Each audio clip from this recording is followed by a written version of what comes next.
Pourquoi on dit pas commune? Merde. C'est complètement nul. Voilà. C'est la vidéo qu'on le voit. Ah, d'accord. C'est bon. Je ne sais pas quoi. On doit essayer, c'est s'afficher plus sur mon pas. Je ne peux pas le décoller. Astuce de ciment à la mode.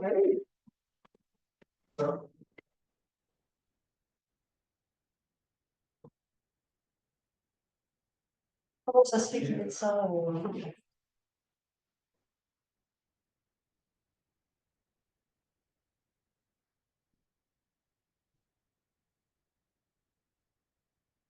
Ah, super. Ah, ah oui, il est toujours là. Bonjour, monsieur Razafi. C'est un monsieur, Steve. Ouais. Bonjour, monsieur. Alors, la caméra, Bonjour. ah, vous nous entendez? Super, ben, merci Oui, d'être oui, là. oui. Vous ne voyez pas? Là, je ne vois rien. Je vois une indication Non, comme quoi caméra configuration error. Oui. ah, et suspendre l'enregistrement. Ah, ben, à chaque fois, il en est bon. Oui, c'est toi? Ouais. Ah, c'est ah oui, non, non, il est vachement bien. Enregistre. Et voilà, c'est parti. Bonjour à toutes et tous. Tout d'abord, je voudrais remercier Béatrice Touchelet et Emmanuel Cibeux pour leur invitation et je vous remercie aussi d'être là en Zoom. Donc aujourd'hui, je vais vous présenter un travail de recherche qui est en cours dans le cadre de ma thèse que j'effectue sur l'insurrection malgache de 1947, que j'étudie sous le prisme un petit peu original des dégâts matériels. Alors, avant de rentrer dans le cœur du sujet, j'aimerais revenir sur quelques éléments contextuels, histoire qu'on sache à peu près tous de quoi ça parle. Donc, l'insurrection malgache s'est déclenchée dans la nuit du 29 au 30 mars 1947, simultanément dans deux points de Madagascar, donc à Moramang, ici, je sais, oui, vous voyez ma souris, donc dans le nord-est de la région de la côte orientale de Madagascar, mais aussi dans l'arrière-pays de la région de Manakar, province de Fianarantsoa, ici dans le Cercle Rouge. C'est une révolte qui dure près d'un an et demi et qui s'est très rapidement étendue sur un quart de l'île de Madagascar, donc à peu près ici, je dessine approximativement. Je vous proposerai une carte après. Voilà, mais on est à peu près sur toute cette zone-là de la côte orientale de Madagascar. Dans l'ensemble, on est à peu près tous d'accord pour dire que c'est une révolte polymorphe, c'est-à-dire qu'elle a été une réaction à l'organisation coloniale structurellement inégalitaire et elle est aussi alimentée par un sentiment régional d'injustice économique mais aussi morale que l'on peut faire remonter au 19e siècle déjà, sous la monarchie des Mernes, donc bien avant l'arrivée des Français, enfin, en tout cas de l'instauration de la colonisation. Ensuite, elle a aussi puisé dans des influences nationalistes qui étaient au début de la colonisation plutôt cantonnées à des échelles micro-régionales, mais aussi à des réseaux de lettrés urbains, et qui ont ensuite été regroupés, on va dire, dans le mouvement démocratique pour la rénovation malgache, le MDRM, qui a été créé en 1946. Et enfin, c'est une révolte qui est aussi conjoncturellement liée à des crises économiques qui frappent Madagascar depuis les années 1930. Donc, comme je le disais, elle a duré près d'un an et demi et elle s'achève à peu près en décembre 1948 après une très très forte répression militaire. Alors, l'insurrection malgache de 47 est une des grandes révoltes anticoloniales de l'après-guerre. Elle a été citée par beaucoup d'historiens, mais elle a été très peu finalement traitée en elle-même et pour elle-même. Elle a cependant fait l'objet de quelques recherches, notamment débutées en 1973 par Jacques Tronchon, qui a inauguré un champ historiographique propre à l'insurrection. Et son travail bat notamment en brèche des clichés répandue par la propagande coloniale, donc d'une révolte menée par un groupe Merne, un groupe lettré Merne, et déclenchée par le mouvement démocratique pour la rénovation malgache. Aujourd'hui, on sait que ce n'est pas le cas, grâce à son travail. De même, il a aussi posé les premières hypothèses de compréhension quant à la nature de 1947. Et aujourd'hui, son ouvrage reste une référence sur l'insurrection. Pour que les historiens s'intéressent ou saisissent vraiment l'objet de recherche qu'est l'insurrection, il a fallu attendre l'ouverture des archives militaires françaises en 1997, qui se trouve au service historique de la défense à Vincennes. Et Jean Frémigacci a été un des premiers historiens à se saisir de cette documentation, notamment pour étudier la question du nombre de victimes, une question qui a fait couler beaucoup d'encre dans les débats historiographiques. Et aujourd'hui, les historiens peinent à se rejoindre sur une estimation, mais ils s'accordent toutefois pour remettre en question l'intervalle initial qui avait été proposé au début des années 50, donc par la colonisation. Donc un intervalle de 80 000 à 100 000 victimes. Aujourd'hui, Frémigacci parle de 15 000 morts violentes, donc lors de combats. À peu près, c'est une estimation, bien sûr. D'autres s'accordent à dire autour de 60 000. On n'est pas tous d'accord là-dessus. Donc jusqu'à présent, pour évaluer l'impact de 1947 et parler de 1947, on a surtout étudié les archives militaires.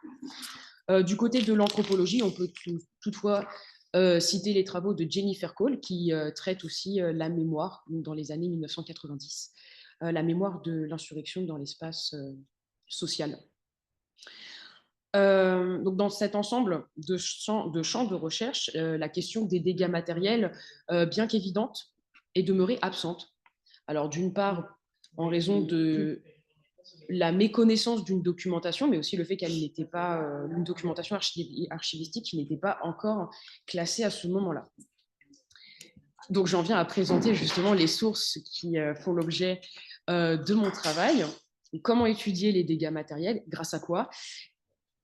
Eh bien, en 2018, Fabien Bordelès, d'une des Archives nationales d'outre-mer, a classé le fonds 41 HCM du Haut Commissariat de Madagascar, qui s'appelle Service des dommages de guerre et de la rébellion. Donc, c'est un fonds de 9 441 dossiers d'indemnisation, dont 9 329 concernent l'insurrection de 1947. Donc, en fait, la grande majorité. Les autres concernent l'indemnisation suite à l'opération Ironclad en 1942 à Madagascar. Donc c'est un fonds qui est réparti, donc comme sur le petit tableau que je vous propose. Donc on a à peu près 8076 dossiers qui concernent des demandes individuelles, donc de malgaches comme de colons. On a aussi des déclarations qui concernent par exemple les missions, d'autres pour les grandes compagnies commerciales, donc ça c'est les sociétés, compagnies lyonnaises, marseillaises par exemple, qui concernent aussi l'administration, les étrangers, et puis ensuite on a une classification pour les fausses déclarations ou des déclarations tardives, donc là qui n'ont pas été prises en compte par l'indemnisation. Et puis ensuite on a aussi les dossiers du mouvement démocratique pour la rénovation malgache. Donc là, c'est assez arbitraire. Ce sont des personnes qui ont été considérées comme appartenant au mouvement et qui, par voie de conséquent, n'ont pas été indemnisées parce qu'elles étaient accusées d'avoir déclenché l'insurrection. Voilà. Donc c'est un fonds très, très, très, très riche, mais qui a aussi ses limites, puisque ce sont des dossiers qui montrent uniquement les dégâts matériels qui ont été causés par les insurgés, mais pas les autres dégâts qui ont pu être causés lors de la répression, alors qu'on sait très bien que les militaires ont brûlé des villages, ont pillé des cheptels, par exemple. Ça invisibilise aussi les dommages psychologiques ou les dommages immatériels, entre autres. La deuxième limite, selon moi, c'est que ce sont des dossiers qui rendent compte d'une population sinistrée, la population sinistrée qui a fait la demande auprès de l'administration coloniale d'être remboursée et qui a été remboursée. C'est-à-dire qu'on peut supposer qu'il existe une population sinistrée beaucoup plus grande qui n'a pas été indemnisée parce que peut-être qu'ils n'ont pas fait les demandes, peut-être parce qu'ils n'étaient pas au courant, peut-être parce qu'ils n'ont pas voulu, par méfiance, par défiance, ou peut-être qu'ils ont souhaité s'appuyer sur des logiques de soutien lignagé ou peut-être familial, d'entraide familiale aussi, ou des personnes qui n'étaient pas au courant. Et par exemple, pour illustrer un petit peu, dans les fonds territoriaux aux Archives nationales Outre-mer, j'ai déjà retrouvé environ 2000 déclarations supplémentaires qui ne sont pas dans le fonds 41 HCM et qui concernent uniquement le district de Nosy-Barrique. Donc ça sous-entend que les 9329, c'est une base pour traiter l'indemnisation, mais qu'il y a beaucoup d'autres dossiers peut-être ailleurs dans d'autres fonds. Voilà, donc ça c'était un peu pour exposer le fonds 41 HCM. Donc ces dossiers d'indemnisation sont néanmoins l'opportunité de se départir des biais mémoriels et politiques qui sont inhérents à la question du nombre de victimes. C'est un fonds également qui permet de faire de nouvelles hypothèses sur les enjeux internes à 1947, notamment pour aussi se réinterroger sur la nature même de 1947. Et enfin, bien sûr, ça permet aussi de s'interroger sur la production des chiffres à l'issue de l'indemnisation. Et donc, juste avant d'entrer dans le cœur de mon propos, voilà, je vous ai mis en figure 2 l'image d'une pochette. Alors, j'ai caché le nom de la personne, mais voilà à quoi ressemble une pochette d'un dossier d'indemnisation sur lequel on a déjà beaucoup d'informations, donc le nom de la personne, son identité, sa profession et sa localisation. Où est-ce qu'il habite? Normalement, c'est bien la localisation du sinistre à ce moment-là. Et on a aussi la somme qu'il a touchée. Donc, ici, on voit qu'il a touché 40 678 francs CFA. Voilà. Donc, avant d'entrer dans mon développement, je voudrais préciser que certaines analyses statistiques que j'ai faites ont été réalisées sur un corpus de 200 dossiers d'indemnisation uniquement que j'ai établi selon un échantillonnage par quota, tout en gardant une représentativité à l'échelle géographique, la distribution géographique des dossiers d'indemnisation. Alors, dans une première partie, j'aimerais rentrer sur la mise en œuvre du système d'indemnisation à Madagascar au lendemain de 1947, donc expliquer d'où il vient. Donc, le système d'indemnisation consécutif à l'insurrection malgache est à la fois impérial et colonial, c'est-à-dire qu'il s'inspire à la fois du système d'indemnisation qui a été mis en œuvre après la Seconde Guerre mondiale en France, mais aussi il s'inspire d'outils déjà présents à Madagascar. En effet, la question de l'indemnisation à Madagascar n'est pas inconnue, elle est déjà présente.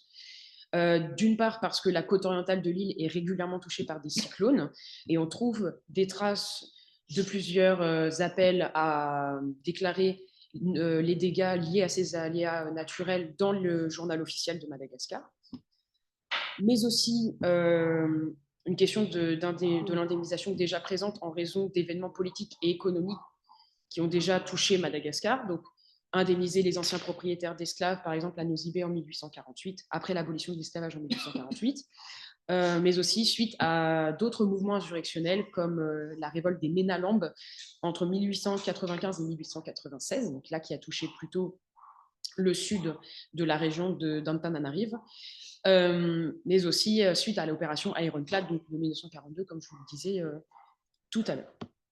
Pour ce qui est de la métropole, après la Seconde Guerre mondiale, la législation du droit à la réparation a évolué pour se doter de 2 nouveaux concepts, le concept d'équité et le concept d'égalité.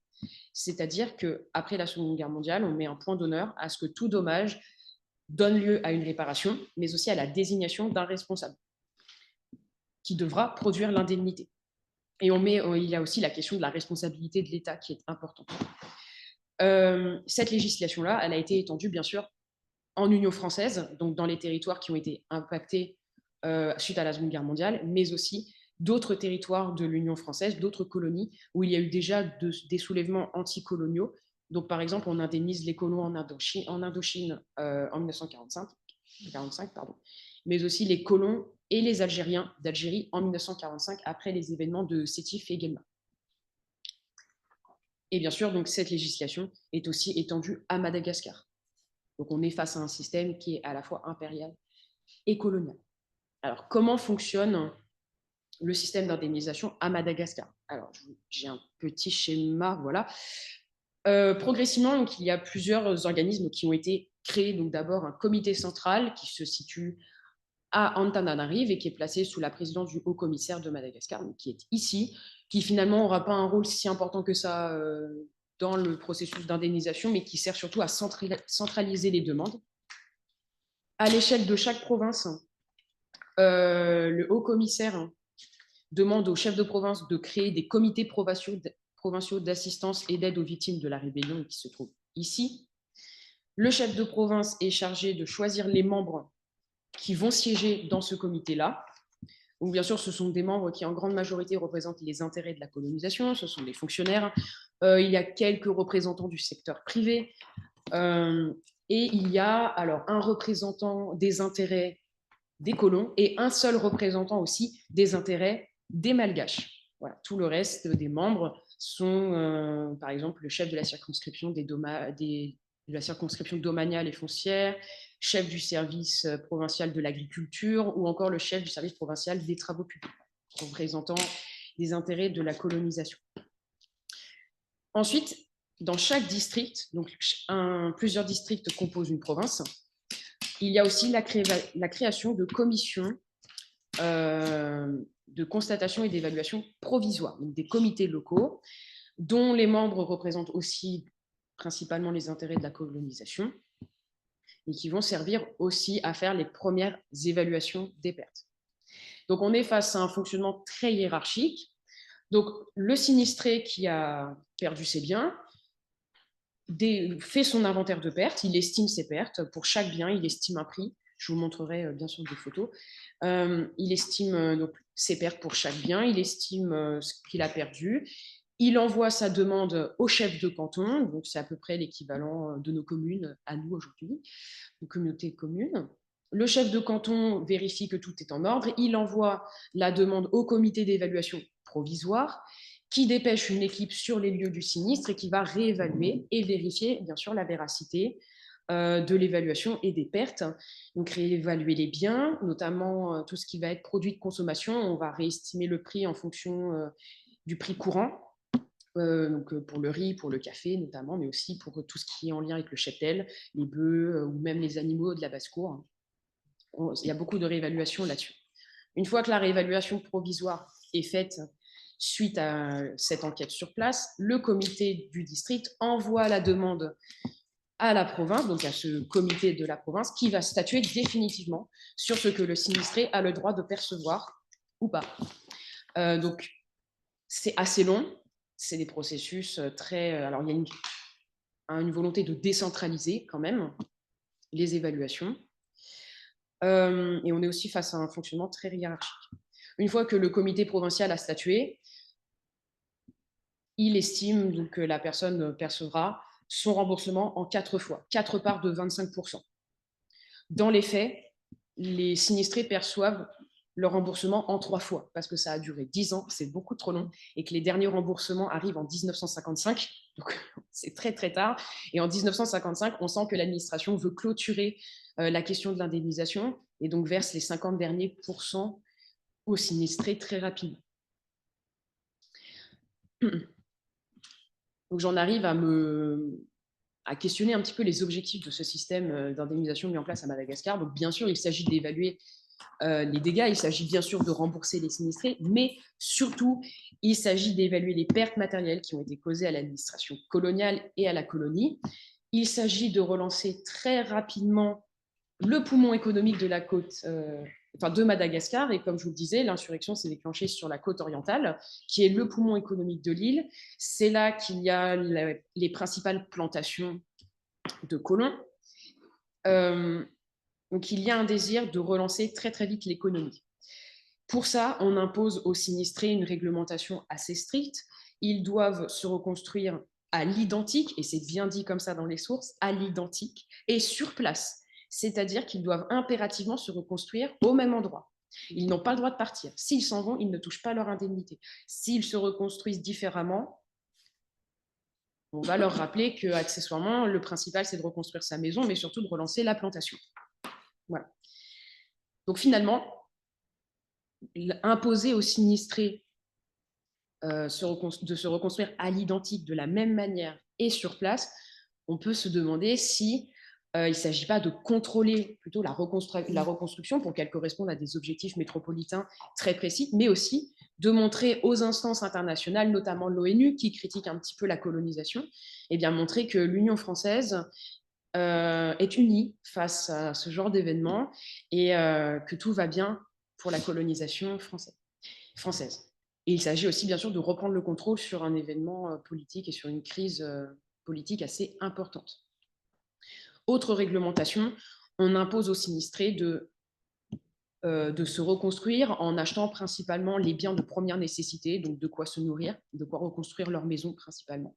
Et on exclut tout ce qui est bien somptuaire, c'est-à-dire les bijoux, l'argent liquide, et ça pose un gros souci, parce qu'à cette époque, il n'y a pas de banque partout dans Madagascar, donc les habitants ont leurs sous sur eux, leur argent liquide sur eux, qui provient de leur salaire, et ils l'ont perdu. Donc, ils ont perdu une grosse part de leur économie et ce qui leur permet aussi de payer leurs impôts. Et ça, l'administration ne le rembourse pas. Donc, j'en viens à ma deuxième partie. Une deuxième partie où j'aimerais rentrer dans le détail de cette documentation, vous montrer un petit peu les différentes pièces qui peuvent constituer un dossier. Donc, les dossiers d'indemnisation sont des structures figées. Ce sont aussi des outils de mesure. Les dossiers ont une structure très normée. Ils sont constitués des mêmes pièces. D'un dossier à l'autre, on retrouve quasiment la même chose. Donc, il y a d'abord l'inventaire de pertes du sinistré. Ensuite, il y a le procès-verbal de l'évaluation provisoire, donc là, qui a été établi par le district, par ce fameux comité d'évaluation provisoire. Il y a aussi le PV d'évaluation définitif. Et je vous ai mis un exemple ici, sur la figure 4. Ah non, pardon, figure 4, c'est un PV d'évaluation provisoire. Donc, je vous montre un peu comment ça se présente. On cite bien sûr les membres du comité qui ont siégé. On mentionne aussi le sinistré, ce qu'il a déclaré, et la somme qu'on estime lui devoir. Donc, d'un dossier à l'autre, ce sont les mêmes pièces, mais d'un district à l'autre, le contenu de ces pièces peut évoluer. Par exemple, à Fénérive, donc dans le nord de Madagascar, les PV d'évaluation sont rédigés à la main. Là, on voit que ça a une forme plutôt de formulaire pré-rempli. À Fénérive, c'est rédigé à la main et on va raconter beaucoup plus dans le détail la situation du sinistré, sa vie de famille, ce qui compose son foyer, et on va aussi ajouter des petits éléments sur sa situation politique. Est-ce que cette personne est connue pour avoir, par exemple, eu des relations avec un parti politique quelconque, comme le Mouvement démocratique pour la rénovation malgache, par exemple, ou peut-être des relations avec le Parti des déshérités malgaches, donc le PADES, qui lui est considéré comme un parti pro-colonisation et pro-français à ce moment-là. Donc on essaye, dans certains districts, de catégoriser aussi les sinistrés selon leur appartenance politique, et ça, on le voit dans les procès-verbaux, donc sur les enquêtes qui ont été faites sur les personnes à ce moment-là. Il y a aussi donc autre pièce, ce qu'on appelle les extraits de décision. Et là, je vous mets un exemple, je n'ai pas changé le titre, je m'en excuse, il y a une faute sur le titre, de la figure 5. C'est un extrait de décision, et ces feuilles nous permettent de suivre les différents remboursements qui ont été donnés aux sinistrés. Donc, dans les dossiers, on en a 3, avec leur date. Ça permet aussi de voir à quel moment les sinistrés sont remboursés, à hauteur de combien. Et donc, ça peut nous aider aussi à faire les rythmes des remboursements, la part des remboursements aussi dans les dossiers d'indemnisation. Et en faisant cette étude sur 200 dossiers, on voit qu'il y a 3 rythmes particuliers. Il y a d'abord une première période où on rembourse beaucoup, de 1949 jusqu'à 1951, principalement. Donc là, je vous le précise, c'est fait sur l'échantillonnage des 200 dossiers. Donc, on rembourse beaucoup sur cette période-là. Et ensuite, c'est beaucoup plus stagnant, c'est beaucoup plus lent. Jusqu'à 1955, pardon, c'est beaucoup plus long. Ça dépend du rythme de chaque sinistré à demander leur deuxième quart de remboursement. Et ensuite, comme je vous le disais précédemment, à partir de 1955 jusqu'à 1956, on rembourse beaucoup pour clôturer la question de l'indemnisation au bout de 10 ans. D'autres documents qu'on peut aussi retrouver, donc c'est les différentes demandes d'avance. Donc, les sinistrés perçoivent leur remboursement en 3 fois. Et pour chaque remboursement, le sinistré est obligé de redemander à l'administration son deuxième quart en justifiant de la manière dont il a utilisé l'argent de son premier remboursement. Donc, il doit fournir un inventaire expliquant, voilà, donc mon argent, mon premier quart, je l'ai réutilisé de cette manière, soit en reconstruisant la maison, soit en rachetant des produits de consommation, par exemple. Donc, le sinistré est toujours obligé de se justifier. Dans l'ensemble, on a un nombre de pièces à peu près similaire d'un dossier à l'autre. On est sur une moyenne de 15 pièces par dossier. Donc, on est sur des documents qui sont, ou des dossiers très impersonnels finalement. Très peu de sinistrés ajoutent une documentation personnelle. Quelques colons, eux, le font en ajoutant par exemple les plans de leur maison ou des photos de leur maison pour bien montrer qu'ils l'ont reconstruit de la même manière. Comme je vous le disais, il y a quelques particularités régionales, par exemple sur le district de Fénérive, mais aussi sur le district de Moramang, qui est aussi dans le nord de la côte orientale. On a par exemple une feuille relatant la composition des foyers. Donc, quelques particularités régionales et individuelles, mais dans l'ensemble des dossiers assez impersonnels. Pour la deuxième partie, la deuxième sous-partie, je voudrais faire un petit zoom sur les inventaires de pertes qui, eux, sont très intéressants, puisque c'est là qu'on peut évaluer les dégâts, et qui sont aussi le reflet de logiques administratives particulières. Donc, les inventaires sont sous forme tabulaire ou pseudo-tabulaire, c'est-à-dire des tableaux qui sont non bordés ou plus ou moins bordés, qui s'apparentent parfois à des listes. Donc, c'est une forme qui permet quand même un classement très systématique des pertes. Dans l'ensemble, les tableaux suivent la même structure. Ils sont très normés. On a le nom du bien, la quantité plus ou moins approximative du bien, la valeur unitaire estimée par le sinistré, la valeur totale estimée par le sinistré. Et il y a eu parfois une colonne vide qui s'appelle observation et qui sous-entend donc que c'est là que les administrateurs coloniaux vont rédiger des petits commentaires pour justifier leur réévaluation. Alors malheureusement, ils ne le font pas tous. Les réévaluations sont faites au crayon de papier, parfois au stylo rouge, un peu partout sur la feuille. Un peu dans le désordre, finalement, ça ajoute un peu de désordre dans une documentation très figée, très normée. Donc voilà, là, je vous montre 3 exemples différents, justement, qui illustrent les formes que peuvent prendre ces inventaires-là. Donc, sur la figure 6, on a un inventaire manuscrit, donc, qui a été fait probablement par le sinistré. Et éventuellement, on peut supposer que, là, on voit la signature de la personne, vraiment avec son nom et son prénom, donc on peut supposer très fortement que c'est le sinistré qui a rédigé sa déclaration. Parfois, dans le cadre de sinistrés illettrés, on peut supposer que des fonctionnaires ont été mobilisés pour faire ça, notamment les écrivains interprètes, ce qui pose la question d'éventuelles erreurs ou de déformations lors de la transcription des informations. Est-ce que les écrivains interprètes reproduisent vraiment la déclaration du sinistré ou pas? Sur la figure 7, c'est un exemple donc justement de pseudo-tableau, pseudo-liste, uniquement dactylographié. Donc, ça réduit les variations individuelles possibles sur ce genre de document-là. Et on peut aussi se poser la question de l'auteur. Est-ce que c'est un sinistré qui avait une machine à écrire à sa disposition ou pas? Là, on peut supposer que ça a été fait par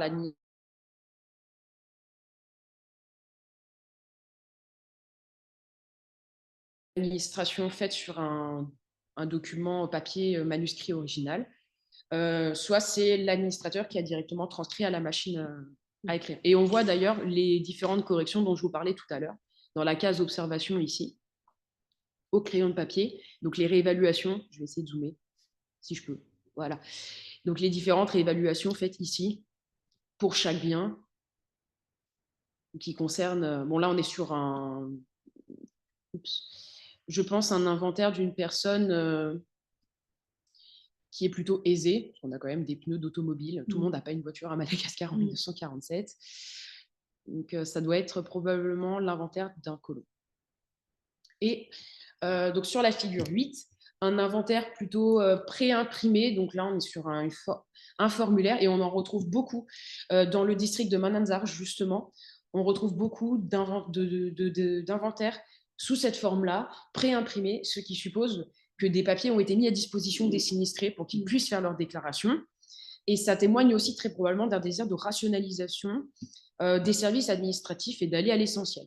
Dans ce genre de documents-là, que ce soit sur le dactylographié ou sur le préimprimé, le sinistré n'a vraiment pas l'opportunité d'expliquer comment s'est passée la destruction de ses biens, comment a pu se dérouler l'attaque. Tandis que dans le cadre d'une déclaration faite papier, le sinistré a plus l'opportunité d'expliquer ou même de décrire finalement les biens qu'il a perdus. Donc s'il perd sa maison, parfois il peut décrire les dimensions, il peut décrire les matériaux de construction, et c'est la même chose pour le cheptel, il peut décrire dans le détail les animaux qu'il a perdus. Donc, dans l'ensemble, ces différents documents et ces différents inventaires témoignent de variations dans les pratiques entre les différents bureaux coloniaux, entre les administrateurs, mais aussi entre les sinistrés, et donc différentes mises en sens du chiffre et mises en sens différentes des pertes et des dégâts.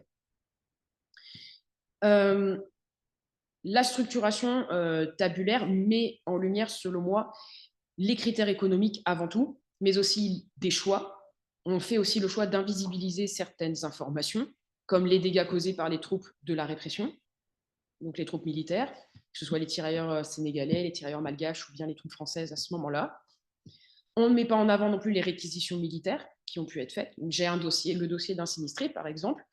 Le monsieur en question déclare sa pirogue qui a été réquisitionnée par les troupes militaires pour remonter un fleuve, et il a perdu sa pirogue. Pourtant, il déclare ce bien comme étant le fait des insurgés, ce qui est assez contradictoire. Alors, la question, c'est est-ce que les sinistrés ont peur de ne pas être indemnisés s'ils expliquent comment ont été perdus leurs biens, ou est-ce qu'ils pensent que ça va être indemnisé de la même manière? Ce n'est pas précisé dans les documents. Donc, à partir de toute cette documentation, de la présence aussi de ces chiffres et de la mise en sens de ces chiffres, moi, je m'interroge sur quel nouveau regard on peut porter sur la révolte malgache de 1947. Donc là, voilà, ce sont des débuts d'analyse, des premières hypothèses. D'abord, on peut évaluer le coût de l'insurrection à travers le financement. Donc, en plus du fonds 41 HCM, j'ai été consulter les fonds du service du centre économique et financier de Savigny-le-Temple, où il y a justement un dossier qui concerne, un carton qui concerne Madagascar. Et en 1950, les administrateurs estiment que l'insurrection a approximativement causé 3 milliards de francs CFA de dommages, ce qui est quand même pas rien. Bon, bien sûr, c'est une documentation comptable à prendre avec des pincettes, parce que parfois c'est lacunaire, parfois d'un document à l'autre, on s'aperçoit que la somme a changé. Donc, je pense qu'à ce moment-là, même les administrateurs, eux, sont un petit peu dans le flou. Ils ne savent pas trop comment l'évaluer. Il y a des zones qui ont été touchées qui sont aussi inaccessibles, d'ailleurs, ou difficilement accessibles. Donc, on peut difficilement savoir l'ampleur des dégâts. Les remboursements aussi, la provenance du financement nous donne aussi un aperçu de ce qu'a coûté l'insurrection, puisque le budget du Haut Commissariat de Madagascar donne 17 millions de francs CFA pour l'insurrection malgache. En 1948, donc juste après l'insurrection tout chaud, la population locale a déjà financé à peu près 25 millions de francs CFA rien que par des souscriptions, ce qui est déjà beaucoup plus que le budget fourni par la colonisation. À côté de ça, on peut rajouter les dons spontanés, notamment par les groupes de tous les adhérents au Parti des déshérités malgaches, donc ce fameux mouvement politique plutôt pro-colonisation. Eux recueillent aussi beaucoup de financements pour aider à la réparation. Il y a aussi des dons spontanés organisés via des œuvres, via des kermesses, par exemple, ou des marchés de vente de bovins. Il y a aussi les œuvres caritatives comme l'entraide française ou la goutte de lait qui donnent aussi beaucoup d'argent. Donc finalement, tout ça cumulé, ça dépasse beaucoup le budget de la colonie, ce qui sous-entend peut-être que les dégâts sont tellement importants, et bien que la colonie elle-même, le budget de la colonie ne peut pas subvenir à toutes ces pertes. Et comme je vous le disais tout à l'heure, les sinistrés attendent près de 10 ans pour recevoir leur indemnité, ce qui est énorme, et ce qui pose aussi la question du coup, c'est-à-dire qu'on ne peut peut-être pas rembourser les sinistrés, on ne peut pas leur donner leur somme totale tout de suite, peut-être parce que c'est trop important, et du coup, on échelonne quand même sur 10 ans, ce qui est quand même beaucoup. Une autre lecture de l'impact de 47 pourrait se faire, selon moi, dans le territoire. Donc, on peut établir une hiérarchie de l'intensité en étudiant la distribution des sommes allouées par district. Donc là, j'ai les chiffres que jusqu'en 1949, donc dans le bulletin de statistique générale, je n'ai pas encore trouvé la suite de ce tableau. J'espère qu'il y a une suite, mais pour l'instant, je ne l'ai pas trouvé. Donc en 1949, cependant, on voit déjà que Mananzar est le district où il y a eu le plus de sommes allouées. On est déjà sur 93 233 francs CFA. Et Manakar suit derrière avec 69 000. Vatumanj est pas très loin, mais ensuite, ça dégringole, 37 000. Donc, il y a quand même une rupture. Après, Andevurantu. On peut déjà critiquer un petit peu ce tableau. En tout cas, j'aimais déjà une hypothèse possible. Moramang, c'est un des points chauds de 47. Il y a eu beaucoup de dégâts là-bas. Il apparaît cependant très, très bas. Et ça, c'est lié à quelque chose de très spécifique au dossier de Moramang, que j'ai eu l'occasion, j'ai pu en consulter quelques-uns. Les premières déclarations de perte arrivent qu'en 1951 pour beaucoup. Elles arrivent très tardivement. Pourquoi? On ne sait pas trop. Donc, en fait, on peut très fortement supposer que cette hiérarchie rebougera si on regarde les sommes allouées en 1951, donc quand les sinistrés de Moramang auront pu déclarer leurs pertes. Ce tableau peut être aussi comparé à une autre lecture territoriale liée à la distribution des dossiers dans le territoire. C'est-à-dire que Mananzar ici apparaît en premier. Donc c'est le district qui perçoit le plus d'argent en 1949. Ouh, la carte est floue. Si j'avais fait... Ah non, c'est bon. Non. Ouf. Donc là, j'ai fait une distribution cartographique du nombre de dossiers par district selon le découpage de 1948. Parce qu'avec la révolte, il y a eu des regroupements de districts parfois faits par les militaires et pour la répression.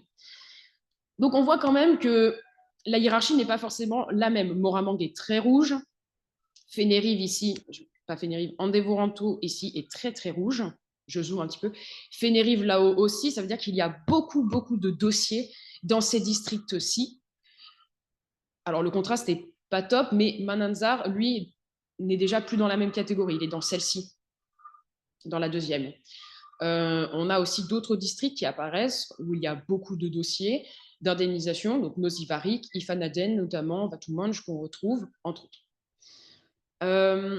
À côté, en figure 10, je vous ai mis un diagramme qui illustre le ratio du nombre de dossiers par district sur le nombre de dossiers totaux.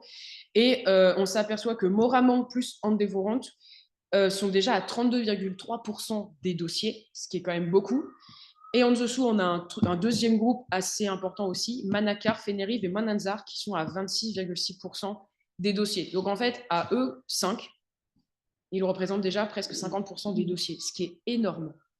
Et là où je veux en venir, c'est que on peut établir des hiérarchies différentes selon le nombre de dossiers, donc le nombre de sinistres. Mais un district peut avoir eu beaucoup de sinistres, mais ces sinistres peuvent avoir éventuellement coûté un peu moins cher que d'autres districts où il y aurait eu moins de dossiers, mais peut-être des dossiers de colons et donc avec des sommes extravagantes en statistique, voilà, des outliers, avec une somme très très importante. Donc on peut faire des lectures territoriales différentes et relatives de l'intensité de l'insurrection et de son impact dans le territoire. Enfin, selon la lecture qu'on choisit, bien sûr. Une autre lecture possible de l'impact de 47, selon moi, c'est via les conséquences. Est-ce qu'on peut recommencer sa vie au lendemain de l'insurrection grâce à ce système d'indemnisation? Donc, comme je le disais, le système indemnise à la fois les colons et les malgaches. Comme je vous l'ai expliqué tout à l'heure, il y a la somme demandée, donc ici,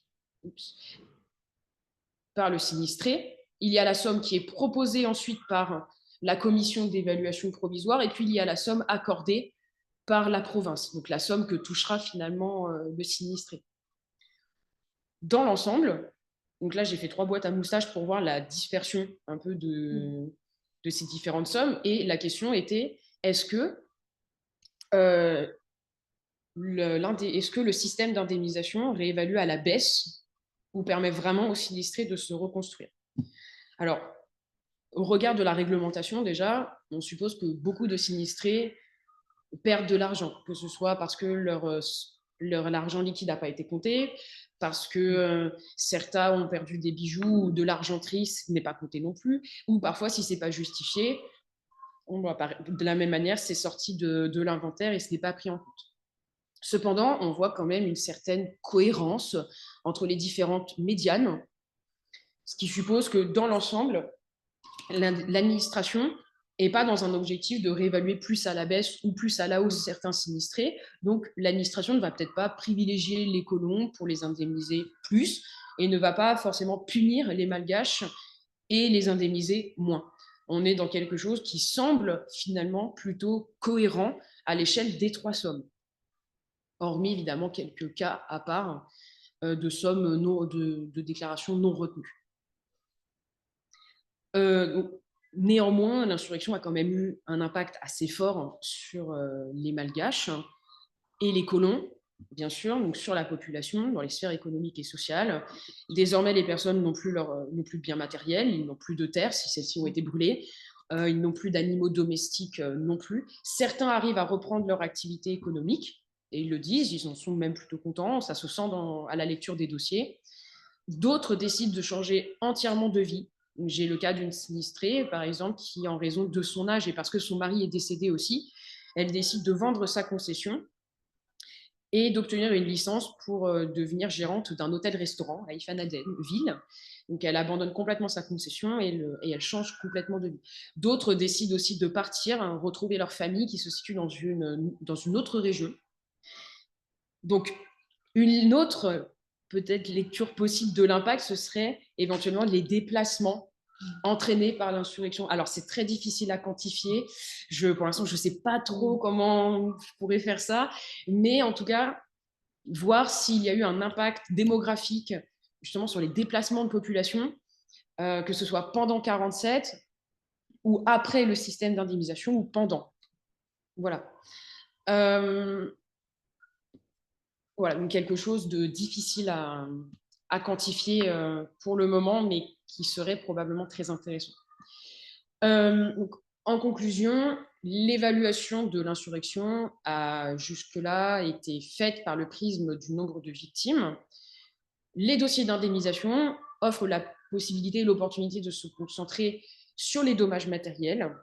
Bon, bien sûr, plusieurs limites subsistent, comme je vous l'ai dit, puisqu'on n'a pas accès aux dégâts qui ont été causés par les troupes militaires et il n'y a pas de documentation existante, à ma connaissance en tout cas, je n'ai pas trouvé de dossier similaire ou de documentation comptable similaire pour évaluer les dégâts qui ont été causés lors de la répression. Le système d'indemnisation, bien sûr, demeure un instrument de réparation, mais aussi un instrument et un dispositif de contrôle colonial.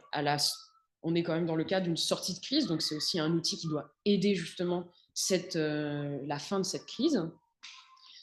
Et puis, on a aussi, bien sûr, une invisibilisation des dommages psychologiques et des pertes immatérielles qui demeurent, qui ne sont pas présentes. Et de la même manière, je n'ai pas trouvé de documentation qui en parle. Ça reste très individuel, ou dans certaines correspondances de l'administration, notamment dans le fond du gouvernement général de Madagascar, certains administrateurs discutent de cas particuliers. Donc, on a notamment le cas d'une femme dont son mari a été tué parce qu'il a été ancien soldat pendant la guerre 14-18. Elle a été maltraitée, violentée physiquement, et elle a beaucoup de séquelles physiques et psychologiques. Et on apprend par cette correspondance-là qu'elle est envoyée dans une maison de retraite parce qu'en plus, c'est une femme âgée. Et donc, pour qu'elle puisse se remettre de ses blessures psychologiques et physiques, elle est envoyée dans une maison de retraite, par exemple. Mais c'est le seul cas que j'ai trouvé qui témoigne de ces dommages-là. Voilà, bah, j'ai terminé. Je vous remercie pour votre attention et j'espère que ça vous a intéressé. Bien sûr, je peux répondre à vos questions si vous en avez. Merci beaucoup. Alors, est-ce qu'il y a des questions? On est combien? Je ne sais pas. On n'est pas très nombreux. J'arrête le partage peut-être? Peut-être pas. Non, je le laisse au cas oui, où. oui, on peut, Oui. parce qu'il y a peut-être des documents sur lesquels on pourrait revenir. Alors, par contre, je pense qu'on nous entend. Est-ce qu'on nous entend? Est-ce que vous pouvez nous confirmer que vous nous entendez sans qu'on mette. Oui, oui, Bon, c'est bien. on vous entend bien et j'ai levé la main pour, euh, pour des questions, pour des remarques, en fait. Oui, il y a le temps, Allez-y. bien sûr. Oui, oui. Allez-y. Oui, donc tout d'abord, bonjour à tous et à toutes. Je suis Steve Razaf-Steinbe, je suis apprenti historien à l'université, à Sorbonne Université, où je poursuis actuellement mon doctorat sur l'histoire de la mutation agroalimentaire malgache. Et durant ma mémoire, j'ai eu mon mémoire de master, j'ai eu l'occasion de traiter un peu succinctement la question de 1947 dans la zone ferroviaire malgache, c'est-à-dire dans la partie orientale. Et au fur et à mesure d'avancement de ces recherches, j'ai pu découvrir que euh, l'insurrection 1947 à Madagascar, elle a déjà fait beaucoup couler d'encre, notamment auprès des historiens malgaches, hein. Bien évidemment, ça a été commencé par Monsieur Jacques Tronchon. Et à ce sujet, il a beaucoup encadré des travaux de mémoire, de master, qui traitent sujet, par exemple, le mémoire de master de Njianda Mamoudou, qui traite cette question de l'insurrection malgache du 29 mars 1947 dans la région de Muramang. Peut-être que ça peut vous aider dans votre, dans votre recherche. Et il y a aussi le mémoire de Monsieur Wing Kang qui traite, quant à lui, cette insurrection sur l'aspect régional de l'insurrection à Vavaten. Et récemment, il y a le livre de Monsieur Denis Alexandre Leiniric, l'historien enseignant à l'université d'Antananarive, qui traite cette question sous le prisme de l'histoire des partis politiques en étudiant le parti MDRM. Et ça, c'est ma première remarque. Je ne sais pas si ça peut vous aider dans votre documentation. Et concernant en fait le déroulé de l'insurrection dans la région, parce que je suis originaire de là-bas en fait. En fait, la population était sous les deux feux en fait, entre les insurgés d'une part et l'armée régulière d'autre part. Et c'est pourquoi il y a des déclarations qui paraissaient être contradictoires parce que en fait la population était obligée de... Au début, l'insurrection, c'était le fait de quelques milliers de Marsalouis, en fait, quelques têtes pensantes. Et c'est après la répression aveugle de l'armée coloniale qui a fait que la population est prise de peur et a quitté les villages et a abandonné les villages et se sont enfuis dans la forêt. Et et c'est à partir de là, en fait, qu'on a considéré que toutes les populations de la zone orientale étaient des insurgés. Alors que c'est avant tout une fuite pour fuir la répression très violente et aveugle de l'administration coloniale. Mais de l'autre côté aussi, les insurgés qui avaient pris l'arme au début pour attaquer le camp de Muramang, en fait, euh, ils étaient en quelque sorte aussi obligés de forcer la main, forcer la main à la population villageoise pour pour continuer en fait la lutte. Donc, Excusez-moi, il oui. faudrait poser vos questions parce que il faudrait poser vos questions, comme ça Naomi Bell pourra y répondre. Et puis voilà, parce que si vous avez des questions. Ah oui, Ah, et ma question en fait, ok. est-ce que dans cet essai de chiffrer l'insurrection, est-ce que vous avez essayé comment dire ça, de dépouiller des documents, notamment en ce qui concerne le chemin de fer, parce que la zone c'est trouvé, se trouve dans un nœud ferroviaire, hein. Euh, Quand on sait que la gestion du chemin de fer, la gestion ferroviaire à Madagascar était vraiment documentée dans le fond du service des travaux publics à Madagascar, peut-être que est-ce que ça peut être considéré comme une piste pour,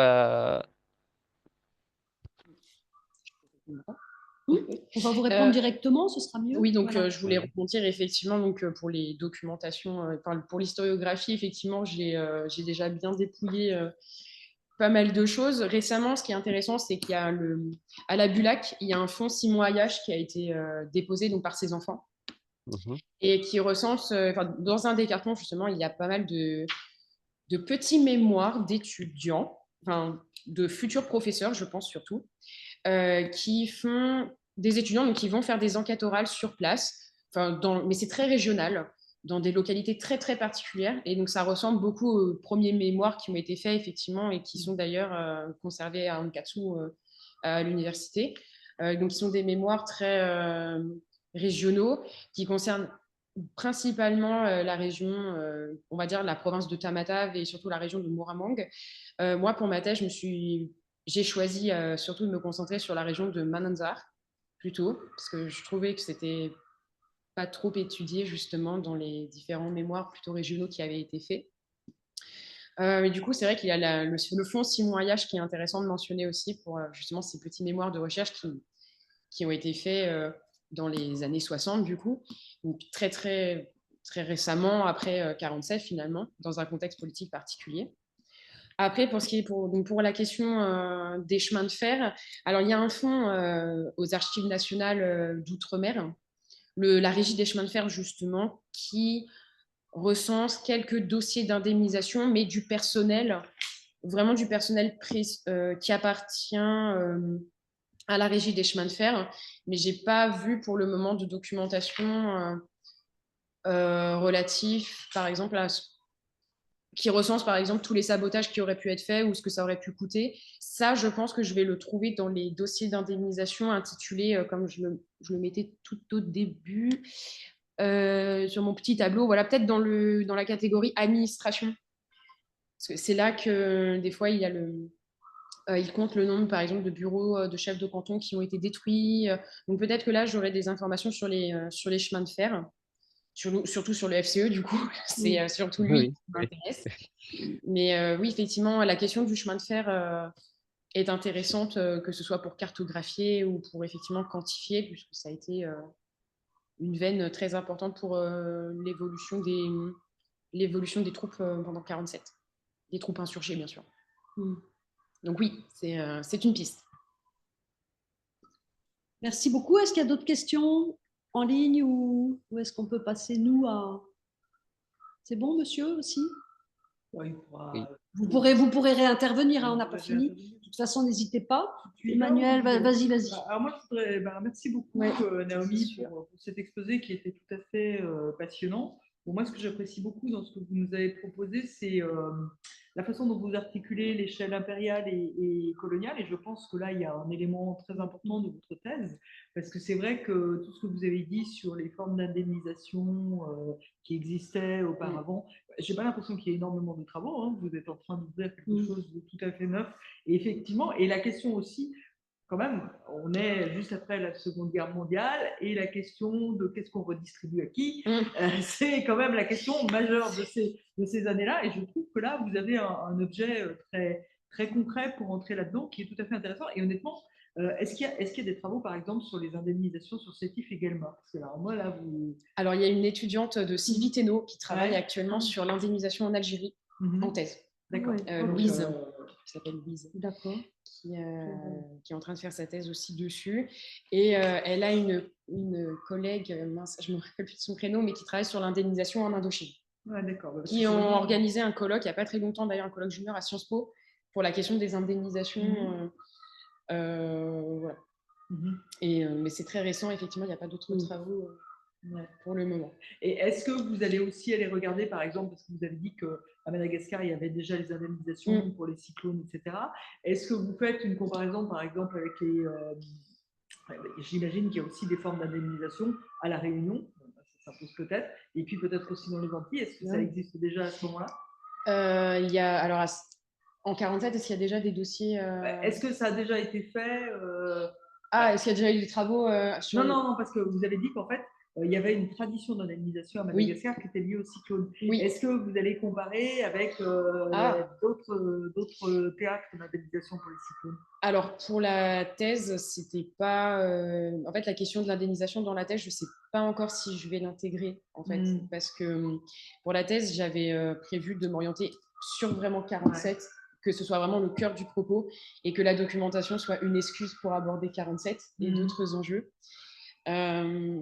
Pour l'instant, la question de l'indemnisation, je ne sais pas vraiment si je l'intègre pour elle-même ou si je la laisse pour un autre travail peut-être de quelqu'un d'autre. Dans tous les cas, je pense que ce serait intéressant d'aller voir. Mais par contre, je ne sais pas où pourraient être conservés ces dossiers-là. Parce qu'à même à Madagascar, je n'ai pas trouvé aux archives de choses relatives à ça. Pour le coup, je ne sais pas du tout. Alors, en fait, j'ai beaucoup de questions, en fait. Et je me demandais, en vous écoutant au début, alors évidemment, vous travaillez sur ceux qui demandent l'indemnisation et vous avez bien précisé quelles étaient les limites. Mais quelle sociologie historique vous pouvez faire de ces demandeurs, en fait? De ces demandeurs? Ouais. Alors, autre question aussi, comment ça se répartit en termes de genre? Vous avez mentionné des dossiers féminins. Oui. Qu'est-ce que vous arrivez à montrer à partir de ça, en fait? Alors, ça a été tout l'objet de mon M2. Alors, là où je me suis aperçue que c'était très compliqué, notamment les questions de genre, parce que en fait, normalement, ce sont que les hommes qui font les demandes. Si une femme fait la demande, ça veut dire qu'elle est veuve et que du coup, elle est devenue chef de foyer parce que ses enfants sont peut-être pas en âge, enfin, son garçon n'est peut-être pas en âge de l'être. Mais c'est rarement indiqué. Donc, finalement, la question du genre, j'avais voulu aborder cette question-là, mais ça a été plutôt une excuse pour aborder la question des informations non renseignées dans les dossiers ou des informations qui restent floues. Dans l'ensemble, pour le côté un peu sociologique, profils sociaux des sinistrés, ce qu'il apparaît, c'est que les sinistrés sont principalement des malgaches. Il y a des colons, bien sûr, mais les principaux semblent être des malgaches qui à un moment, ont été considérés par les insurgés comme des traîtres aussi à la cause malgache parce qu'ils ont une profession peut-être qui les insère dans les réseaux coloniaux, parce qu'ils sont fonctionnaires peut-être, peut-être parce que ce sont des personnes qui n'ont pas voulu non plus adhérer au mouvement démocratique pour la rénovation malgache, et dans ces cas-là, les insurgés les considèrent aussi comme des traîtres, parce que les insurgés, eux, certains, en tout cas les grands chefs, certains grands chefs se soulèvent, et ça je l'ai vu récemment dans des archives, se soulèvent, eux, au nom du MDRM et au nom de Ravoanji pour certains. Précisément, ça apparaît vraiment dans des lettres.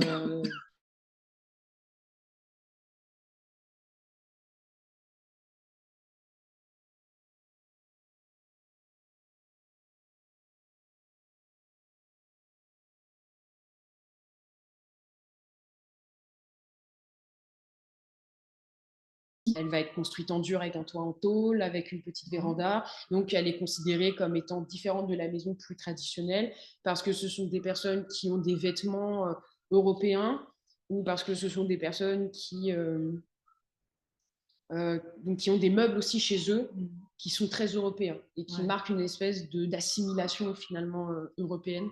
Quand je dis européenne, je voulais dire surtout française, bien sûr, mais ils sont toujours décrits comme européens dans les sources, les Français. Voilà, donc ce sont ces personnes-là qui sont attaquer Est-ce que vous le connaissez, consul. alors je ne vais pas pouvoir vous dire le nom de l'historienne parce que je ne l'ai plus en tête, je l'ai sur le bout de la langue, mais je ne le retrouverai pas. Il y a eu des travaux sur le Mozambique, sur la question de l'assimilation au Mozambique, et qui racontait comment, en fait, pour montrer à l'administration portugaise qui venait vérifier qu'on était assimilé, il fallait avoir une maison en dur, Oui. une table, des Ça me dit assiettes, quelque etc. chose. Enfin, il y a eu un beau travail qui est un travail déjà un peu ancien qui doit dater de 1990, mais parce que ce que vous racontez là, ça évoque ça, et on n'est pas très loin quand même.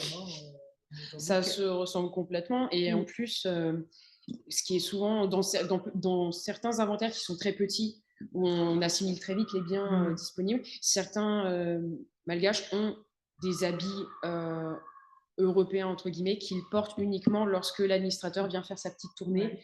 Et parce qu'aussi, dans le champ de café, il faut aller cultiver le café habillé comme ça. Et quand l'administrateur vient pour faire sa tournée et vérifier que tout va bien, il faut aussi s'habiller à l'européenne. On ne peut pas s'habiller traditionnellement. Donc, il y a un peu ce côté aussi, montrer qu'on est bien assimilé, qu'on ne fait pas de vagues et qu'on ne veut pas d'ennuis, je pense. Aussi. Ouais. Alors moi, j'avais d'autres questions, alors toujours sur la sociologie historique. Est-ce que vous trouvez des litiges sur les montants d'indemnisation et est-ce que vous avez des cas comme ça qui vous permettent d'aller plus loin? Est-ce qu'on voit apparaître des réseaux d'avocats? Alors, il n'y a pas de réseau d'avocats, en tout cas, j'en ai pas vu. Mais par contre, il y a un petit réseau de témoins qui se met en place dans certains districts. Surtout pour les sinistrés illettrés qui viennent, qui demandent à 2 témoins de venir certifier leur déclaration avec leurs empreintes ou avec une signature. Il y a quelques litiges, mais alors ça, c'est surtout le fait des colons souvent qui trouvent que la somme qu'il leur est donnée n'est pas suffisante pour se reconstruire. Donc, eux se plaignent beaucoup. Et il y a un syndicat de planteurs, d'ailleurs, je crois que c'est à Vatoumange, mais là, je ne suis pas sûre, il faudrait que je revérifie, qui se mettent du coup en syndicat, qui se mettent en organisation et qui vont faire remonter leur mécontentement à l'administration locale pour dire qu'ils ne sont pas assez bien indemnisés, qu'on ne leur fournit pas assez, pour le ravitaillement, ce n'est pas suffisant non plus. Il leur faut plus de vêtements, plus de riz, par exemple, pour se nourrir. Donc ça, c'est les litiges que j'observe dans les dossiers. Sinon, il y en a très, très peu. Il y a éventuellement certains sinistrés qui ont déposé un premier inventaire et qui vont en redéposer un deuxième en justifiant, voilà, c'est des biens que j'avais oubliés, ou parfois qui corrigent leur inventaire eux-mêmes en disant ça, je l'ai retrouvé, j'ai retrouvé mon coffre, par exemple, donc je le retire, mais c'est pas de litige. Mais j'ai retrouvé tel élément de ma déclaration, vous pouvez l'enlever.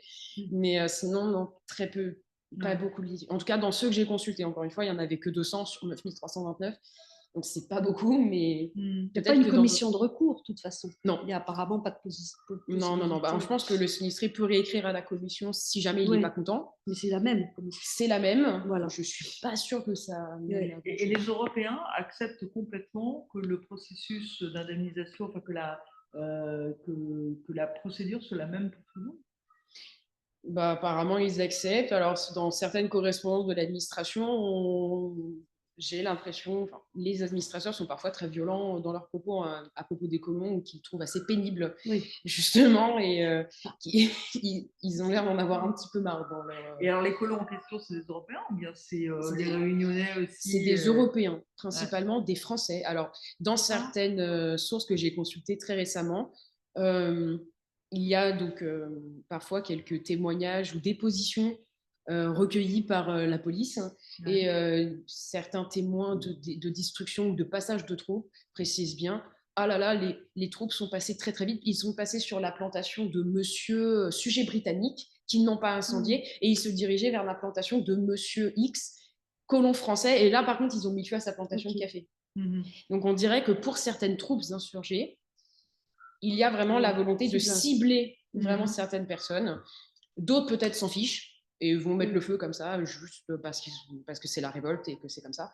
Et d'autres peut-être ont une envie plus précise de mettre le feu ou de détruire des plantations très précises.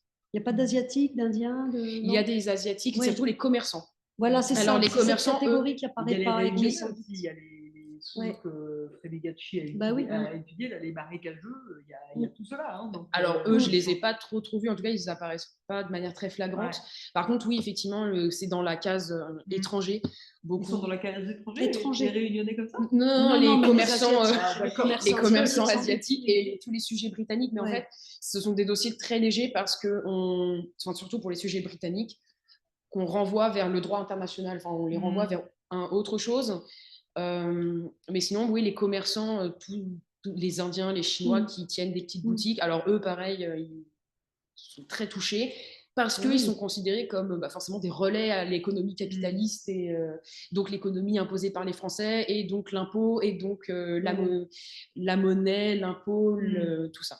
Ils sont considérés comme étant aussi des ennemis finalement. Et ils sont indemnisés.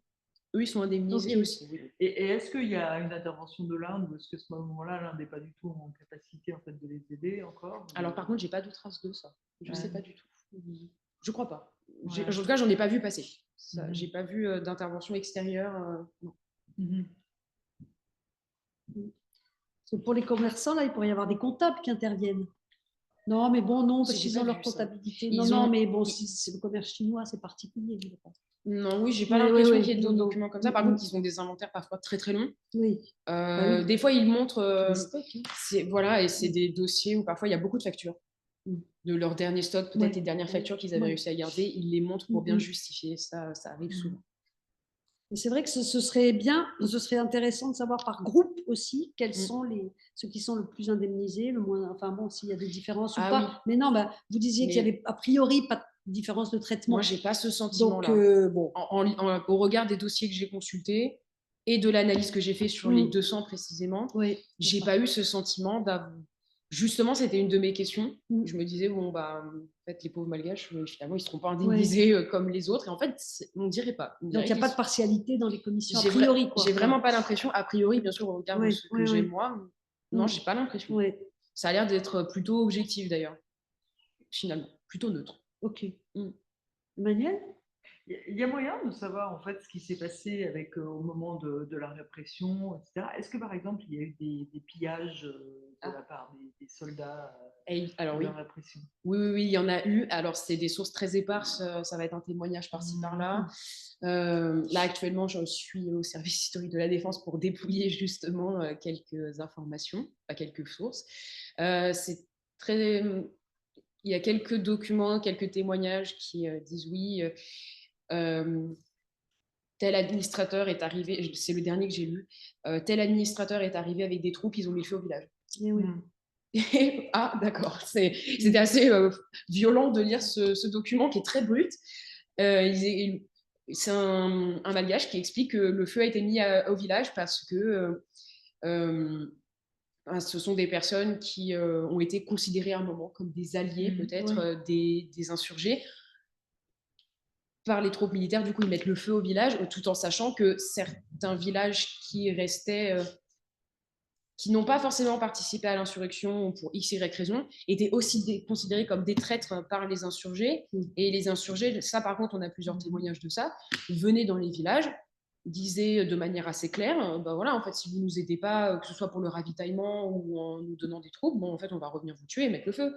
Donc, effectivement, ils étaient complètement coincés entre deux eaux. Et pour les troupes militaires, on n'a pas de. Enfin, c'est au hasard, c'est selon les dossiers, pas moyen de quantifier en tout cas pour l'instant. En tout cas, pour l'instant, je n'ai aucune idée de comment je pourrais quantifier ces pertes, parce que ça ne donne pas d'ailleurs lieu à des déclarations. On sait que le village a été incendié et voilà. Oui.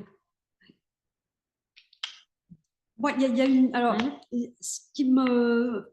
Merci, parce que franchement, c'est vraiment super. C'est des dossiers qu'il fallait ouvrir, de toute façon. Il y a une question de vocabulaire, parce que parfois c'est remboursement, parfois c'est dédommagement. Je n'ai pas trop entendu dédommagement, c'était des dédommagements, enfin, en 19, la loi pour la France, là, dédommagement pour les dommages de guerre. Bon, et puis il y a aussi, c'est quoi? C'est indemnisation. Et alors, comment est-ce qu'on peut expliquer les usages de ces différents mots? Est-ce que ça a un sens ou pas? Est-ce qu'on trouve ces termes indifféremment, comme ça, dans les services administratifs, qui sont super rigoureux, qui font des tableaux, machin, qui font des additions, etc. Ça n'a pas le même sens. Non. Remboursement, le terme de remboursement, il est curieux quand même, parce que ça veut dire qu'il y a eu une dette à un moment. Enfin bref, dédommagement, c'est différent. Indemnisation, c'est un petit peu différent aussi. Est-ce que derrière, il y a finalement les sources de financement qui sont différentes? Non, apparemment. Ça dépend. Non, Alors, c'est pour indifférent. on voit remboursement, c'est surtout sur tout ce qui est relatif aux extraits de décision, justement, les fameux documents Oui, parce qu'il y a une qui demande. attestent, Ok. c'est ça. D'accord. Là-dessus, on le Ouais. voit. Et sinon, Ouais. dans les Ok, donc ça, je documents, comprends mieux le remboursement. voilà, mais sinon, C'est par entre rapport au dossier. dédommagement et indemnisation, j'ai pas vraiment de différence Ok. Enfin, ça dépend de l'administrateur, ça dépend. L'indemnisation, ça va être pour parler du système en général, souvent. Mm. Et dédommagement, des fois, ça arrive dans les commissions Ouais. plus locales. Enfin, après, ça dépend vraiment des bureaux. Ah, c'est ça. Des, Ok. des fois, il y a une différence entre les bureaux. Mm. C'est bizarre, mais. Donc, il n'y a pas apparemment, il n'y a pas au moins ils ne s'en revendiquent pas, de filiation avec la loi sur les dommages de guerre de 1919. Parce que Non. visiblement, là, l'expérience n'a pas du tout servi, parce que la réparation de 1919 était à l'identique. Il fallait reconstruire à l'identique. Et ils on s'est rendu compte dans les années 30 que c'était une véritable catastrophe, parce qu'il n'y a pas eu de modernisation. C'était complètement idiot de reconstruire à l'identique. Et là, on reconstruit à l'identique. On reconstruit à l'identique, mais il y a des plans de modernisation. Ah, il y a des Il y a un plan de modernisation. modernisation qui est mis en place en même temps, mais surtout Ok. pour les plantations. Oui. Où là, effectivement, on sent que. C'est le FIDES, enfin oui. Oui, c'est ça. Et on sent que c'est finalement l'insurrection a presque été l'occasion de moderniser les plantations, comme si l'administration se servait de ça pour faire un plan de modernisation. Sauf que ça n'a pas été financé par les. Non. Puisque c'est refaire à l'identique. Donc ça Très c'est local, une nouvelle machine Mm. qu'on doit acheter. Alors, c'est vrai que les sinistrés, en fait, on leur impose de se reconstruire à l'identique. Ouais. Et en parallèle de ça, on sait que certains villages ont été complètement, quand ils ont été incendiés et totalement détruits, on sait par certains témoignages que l'administration impose un plan d'urbanisme très particulier pour que ça ressemble presque plus à des villages européens, finalement, avec... pourquoi, je pense, un désir aussi de mieux contrôler la population dans le territoire. Puis un plan d'urbanisme. Et un plan d'urbanisme, Ouais. oui. Ce qui n'a plus rien à voir avec le village d'origine, finalement. Ah oui, donc il y a bien modification. Il y a modification de certains villages, mais les sinistrés doivent se reconstruire de la même manière. À l'identique. Ça, c'est marqué dans tous les papiers relatifs à la législation. C'est assez flagrant. Puis en plus, on vient vérifier, l'administration vient vérifier. Ah, c'est ça que je voulais demander, la question des contrôles aussi. Oui, Est-ce qu'il y a un contrôle a posteriori Il y a un contrôle. Et qui le fait? Alors ça, c'est pas clair. Personne, c'est pas expliqué clairement qui le fait. Okay. Moi, je pense que comme donc le sinistré perçoit son remboursement en 3 fois, donc il perçoit son premier 25%. Avec ces sous, il reconstruit sa maison éventuellement, ou il rachète des biens, voilà. Quand il a fini, et quand l'arrêté est paru dans le journal officiel et que c'est possible, il peut demander son deuxième quart, son deuxième 25%. Et là, il doit justifier en fournissant un inventaire de tout ce qu'il a acheté. Ah, d'accord, facture et tout ça. Bah, facture s'ils peuvent, parce que souvent, on leur dit qu'il faut donner les factures, mais il n'y a pas de facture. Donc, ils fournissent un inventaire en disant, voilà, ma maison, je l'ai reconstruite comme ça, elle m'a coûté tant. Et donc, il renvoie, et il suit exactement le même schéma. C'est exactement le même schéma. Le sinistré est ici. Il renvoie son papier ici. La commission locale atteste, est-ce que c'est juste, est-ce que c'est faux, et vient vérifier. Donc, je pense que c'est la même enquête dépêchée. Et ensuite, on renvoie à la commission provinciale qui va dire si oui ou non, est-ce que c'est bon, est-ce que c'est pas bon. Et là, on dit, OK, il peut percevoir son deuxième 25%. D'accord, oui. Et même chose pour le troisième. Alors, tout ce processus administratif-là, c'est quelque chose qui est complètement intégré dans le fonctionnement, ou c'est quelque chose dont l'administration se plaint en disant on ne peut pas faire le reste si on fait ça ou... Ah non, c'est totalement... c'est créé pour ça. Ouais. C'est vraiment créé pour donc, ça. Donc, ils ont dégagé en fait des moyens pour faire ça et... Oui. En heure aussi. Il n'y a pas l'administration fiscale. Par contre, je ne sais pas s'ils sont rémunérés pour siéger aux commissions. Je pense et pour faire les contrôles éventuellement, parce que si ça se trouve, il faut. Je pense qu'ils réquisitionnent vraiment les administrateurs. Oui, ok. Et l'administration fiscale n'intervient pas spécialement apparemment. Pour vérifier. Oui, on n'a pas de contrôleur parce que bon. J'ai pas de traces de cette administration-là particulièrement. Oui. En tout cas, je l'ai pas vu. Peut-être que je l'ai pas vu, mais j'ai pas vu mention de cette administration-là. On dirait que ça reste très local. Ok, ce qui explique qu'il n'y ait pas beaucoup de traces à Savigny.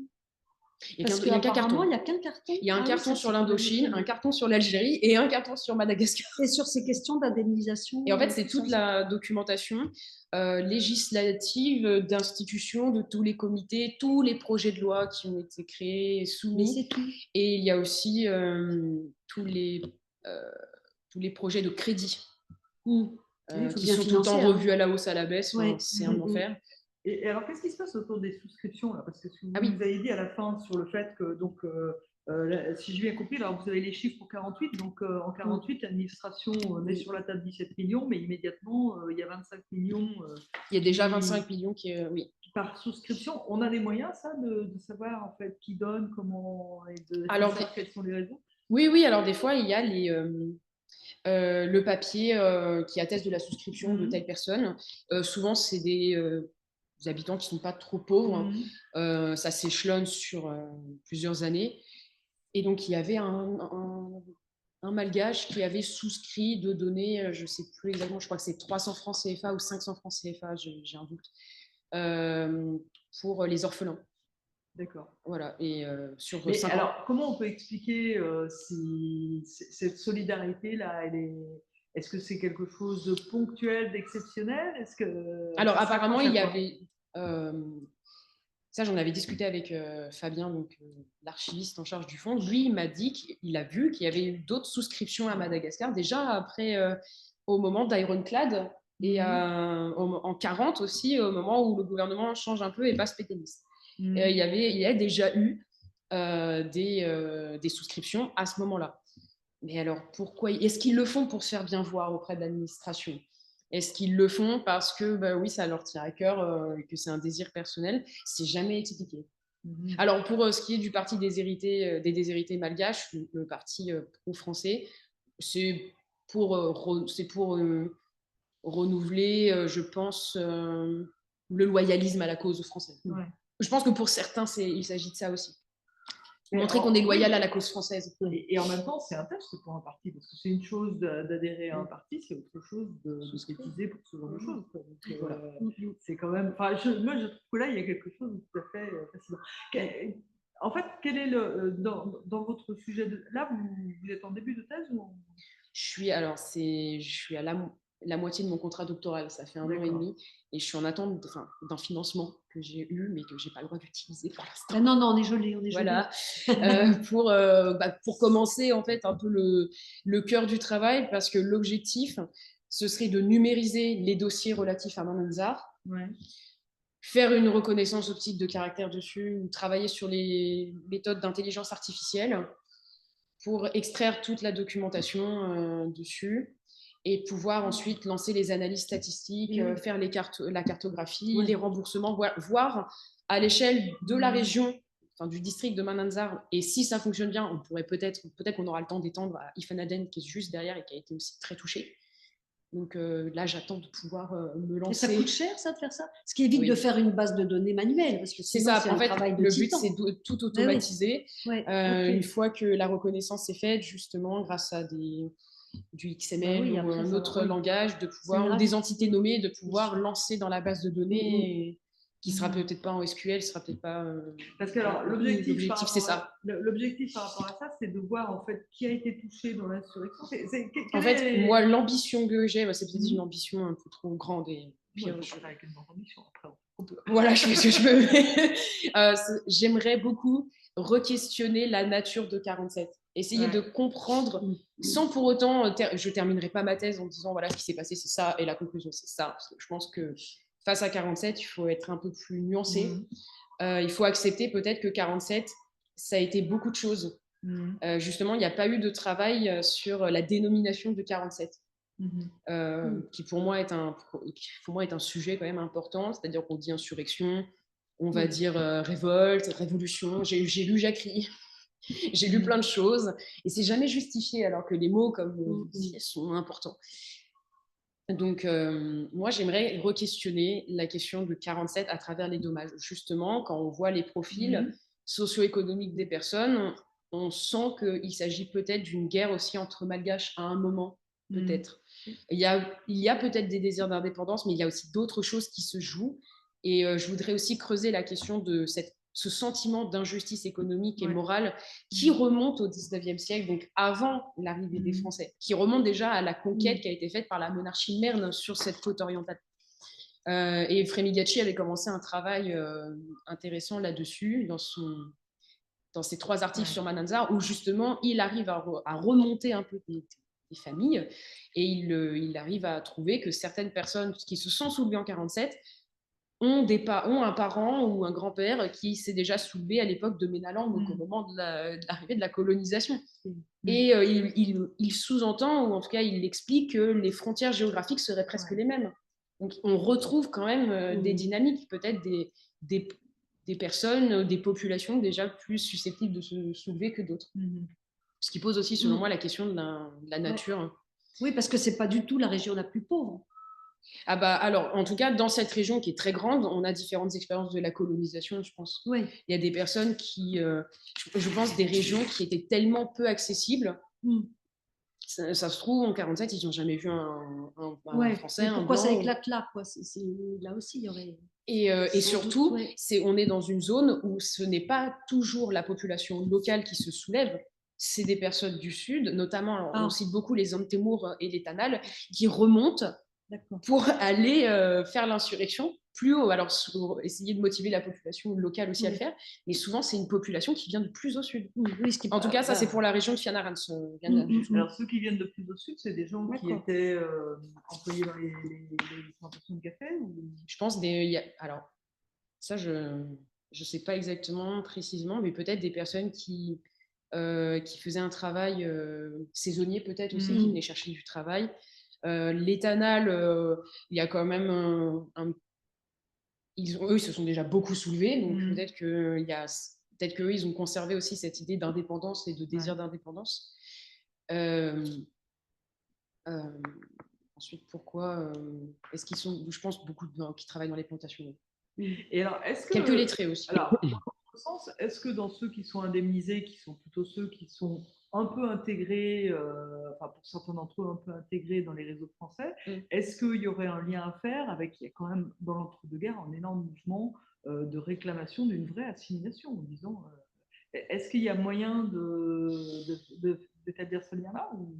Parce que, enfin, en fait, bon, dans votre sujet, ce qu'il y a d'absolument passionnant, là, c'est toute cette sociologie des acteurs que vous allez faire apparaître. J'aimerais bien. Parce que là, on va avoir quelque chose de très en profondeur sur une société coloniale.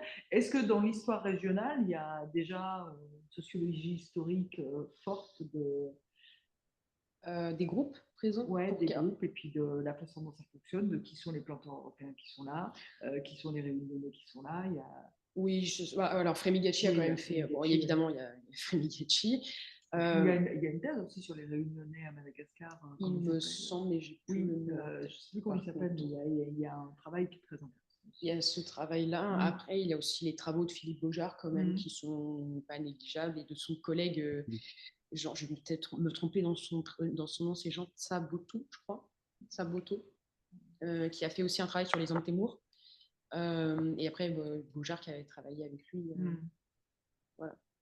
Donc, il y a déjà des choses qui sont faites, oui. Mais, parce que en fait, c'est tout un travail de regarder vraiment localement chaque groupe. C'est un travail que j'essaie de faire en ce moment aussi, de comprendre qui est où et qui fait quoi.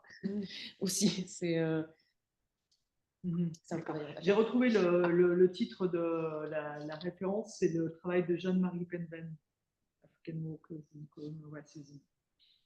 Et c'est vraiment, c'est un super bon livre. Alors, c'est 95, c'est un peu ancien, mais c'est vraiment super intéressant sur comment en fait on contrôle l'assimilation en faisant des descentes dans les villages et en entrant dans les maisons des gens pour voir ce qu'il y a à l'intérieur. Ça, par contre, c'est quand même. C'est effectivement. Ah oui, là c'est en porcelaine, là c'est typique, quoi. Oui, il y a beaucoup de porcelaine aussi à Madagascar. Il y a l'administration portugaise donc, qui vient faire ses défenses, et puis il y a le réseau des assimilés qui dit attention, ils arrivent et on vous apporte les assiettes. Les assiettes qui tournent d'une maison en maison. Ah bah oui, tu parles évidemment. Le cristal, c'est un peu plus fragile. Oui. Penven, ok. Ah, oui, c'est vraiment un bon livre. Ah oui, c'est quand même c'est étonnant, waouh. Ouais. Ah bah, Alors, j'ai pas lu de choses similaires à Madagascar. Peut-être oui, qu'il en mais existe. les histoires de comment on s'habille quand il y a la visite Eh oui. de la plantation, Eh oui. on est Ah dans bah, le même on est... registre, à mon ah bah, avis. c'est exactement ça. Mm, mm. On sent vraiment. Et en plus, on n'est pas dans des choses qui sont si exotiques que ça, parce que honnêtement, côté, enfin, je sais pas, en France métropolitaine, si on regarde les photos de nos grands-parents et arrière-grands-parents, ils sont tous habillés avec les défroques du photographe, quoi. Donc, C'est ça. Mm. Ah oui, oui, complètement. Donc oui, il y a tout un travail à faire sur les inventaires en eux-mêmes, de toute ouais. façon. Moi, j'ai une question, alors très terre à terre. Est-ce qu'il y a des remises fiscales? Parce que, alors, il y a deux questions très terre à terre. Concrètement, comment ça se passe? Ils sont indemnisés? Est-ce que quelqu'un arrive avec une enveloppe de billets? Je ne sais pas. Enfin, Ah, bon. c'est une bonne question. Ah bah oui, comment ça marche, quoi? Parce que s'il n'y a pas de banque, bah, il n'y en a pas plus en 49, 50. Bon, voilà. Et puis, est-ce qu'il y a des remises fiscales après? Alors, il y a des remises de crédit d'impôt. Il y a des crédits d'impôt. Oui, Ok. mais alors, il faut faire la demande aussi. Alors, j'ai trouvé Ok. ces fameux documents très récemment Ça à peut Aix. être intéressant aussi. Qui fait la demande? Alors, ce que j'aimerais savoir, c'est, je suis en train de dépouiller tout ça, Ah, ok. retrouver les noms et voir s'il y a des concordances. Il faudra revenir. Il faut que je reviendrai pour le dire. Est-ce que la personne qui fait sa demande d'exonération d'impôt est une personne sinistrée ou pas? Donc, pour l'instant, je n'ai pas fait Ok. Ah oui. la Ah oui, concordance. c'est pas évident. Oui. Est-ce que dans l'inventaire, D'accord. est-ce que je peux retrouver le même nom? Parce que là, du coup, Oui. c'est clair que c'est la même personne et qu'elle fait une demande pour ça. Ce qui n'est pas évident. Pas forcément. Est-ce que les archives, là, parce que le fonds a été classé depuis peu, est-ce que Oui. les archives, elles envisagent, par exemple, de. Alors c'est vrai que c'est pas leur boulot, c'est plutôt le boulot des historiens, mais de faire une base de données avec les noms de tous les. Alors, parce que j'ai ça, essayé de motiver Fabien Ouais, non, il va y en arriver. parler. Je lui glisse à l'oreille à chaque fois que je viens. Il m'avait dit qu'il y avait un désir de faire une base de données, mais pas pour le moment. Ils sont sur les bagnes. Ouais. Enfin bon, voilà. D'un autre côté, si vous arrivez à faire ce que vous avez l'intention de faire, c'est-à-dire de Ce serait montrer super, comment on parce peut que faire de même pour eux. l'extraction Bah, avec nous, ce qu'on l'intelligence aimerait, artificielle. et nous, ce qu'on Eh aimerait, ouais. c'est de travailler avec eux. De toute façon, oui. je travaille avec Fabien Bordelès et avec les archives nationales régulièrement pour les tenir au courant. Et le but, c'est qu'effectivement, à la fin, une fois que le travail est terminé, de leur donner accès, bien sûr, à tout ça. Ouais. Et pourquoi pas de continuer à exploiter, enfin, à rendre accessible ce fonds, que ce soit par la numérisation progressive du fonds ou effectivement avec la mise en ligne d'une base de données XML. Oui. De quoi on dispose en termes de. Parce que, bon, dans votre sujet, il y a une dimension d'histoire matérielle, d'histoire des objets aussi. Je ne sais pas si vous allez pouvoir l'exploiter, parce que là, on a des inventaires d'objets. Qu'est-ce qu'on a comme travaux actuellement là-dessus? Parce que moi, je connais un petit peu, en fait. Enfin, bon, il se trouve que j'ai une proposition d'encadrement de thèse là-dessus sur les objets pillés, en fait, mais plutôt dans les guerres de conquête du 19e, mais là, dans votre logique. Et toutes ces questions-là sont aussi, surgissent avec les logiques de restitution aujourd'hui. Oui. Parce que c'est quoi ces objets qui sont dans les musées occidentaux? Mais est-ce que vous allez développer cet élément-là Parce que les inventaires, les demandes d'indemnisation, elles montrent les objets en circulation en fait, dans la société coloniale. Donc, alors, moi, il y aura une dimension matérielle, peut-être pas aussi creusée, mais en tout cas, ce que j'aimerais savoir, c'est est-ce qu'il y a une corrélation entre les biens qu'on pille et, par exemple, la région, ou selon la bande insurgée aussi, parce que des fois, on peut remonter, savoir quelle bande a attaqué quel village, et savoir, essayer de comprendre pourquoi on détruit tel bien. Ouais. Pourquoi on va mettre le feu à cette plantation de café là alors que l'autre on l'a pillé. C'est éventuellement la question que j'aurais sur les objets, la dimension matérielle, mais Et puis, si, pour les maisons, oui, il y aura peut-être quelques questions plus. Enfin, ce sera peut-être plus creusé pour avoir les dimensions, pour avoir les matériaux aussi de la maison. Vous connaissez les travaux de Caroline Herbelin sur l'Indochine? Elle a travaillé en fait très précisément, c'est une thèse maintenant qui a une dizaine d'années au moins, et elle a travaillé sur la façon dont les Vietnamiens avaient construit en fait des maisons individuelles qui sont des maisons qui en fait puisent dans tous les registres d'architecture. C'est-à-dire qui à la fois qui utilisent des matériaux, très souvent ils utilisent des matériaux qui sont des matériaux apportés par les Français ou imités de ce qu'utilisent les Français, mais par contre le plan de la maison reste un plan vietnamien. En fait, il y a des modes de circulation. Il y a des mixités. Oui, elle a vraiment montré comment il y avait une hybridation qui était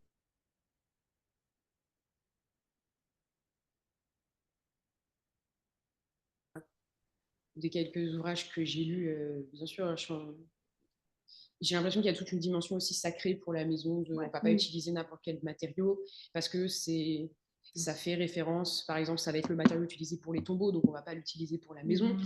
Et il y a toute une construction ritualisée aussi de la maison.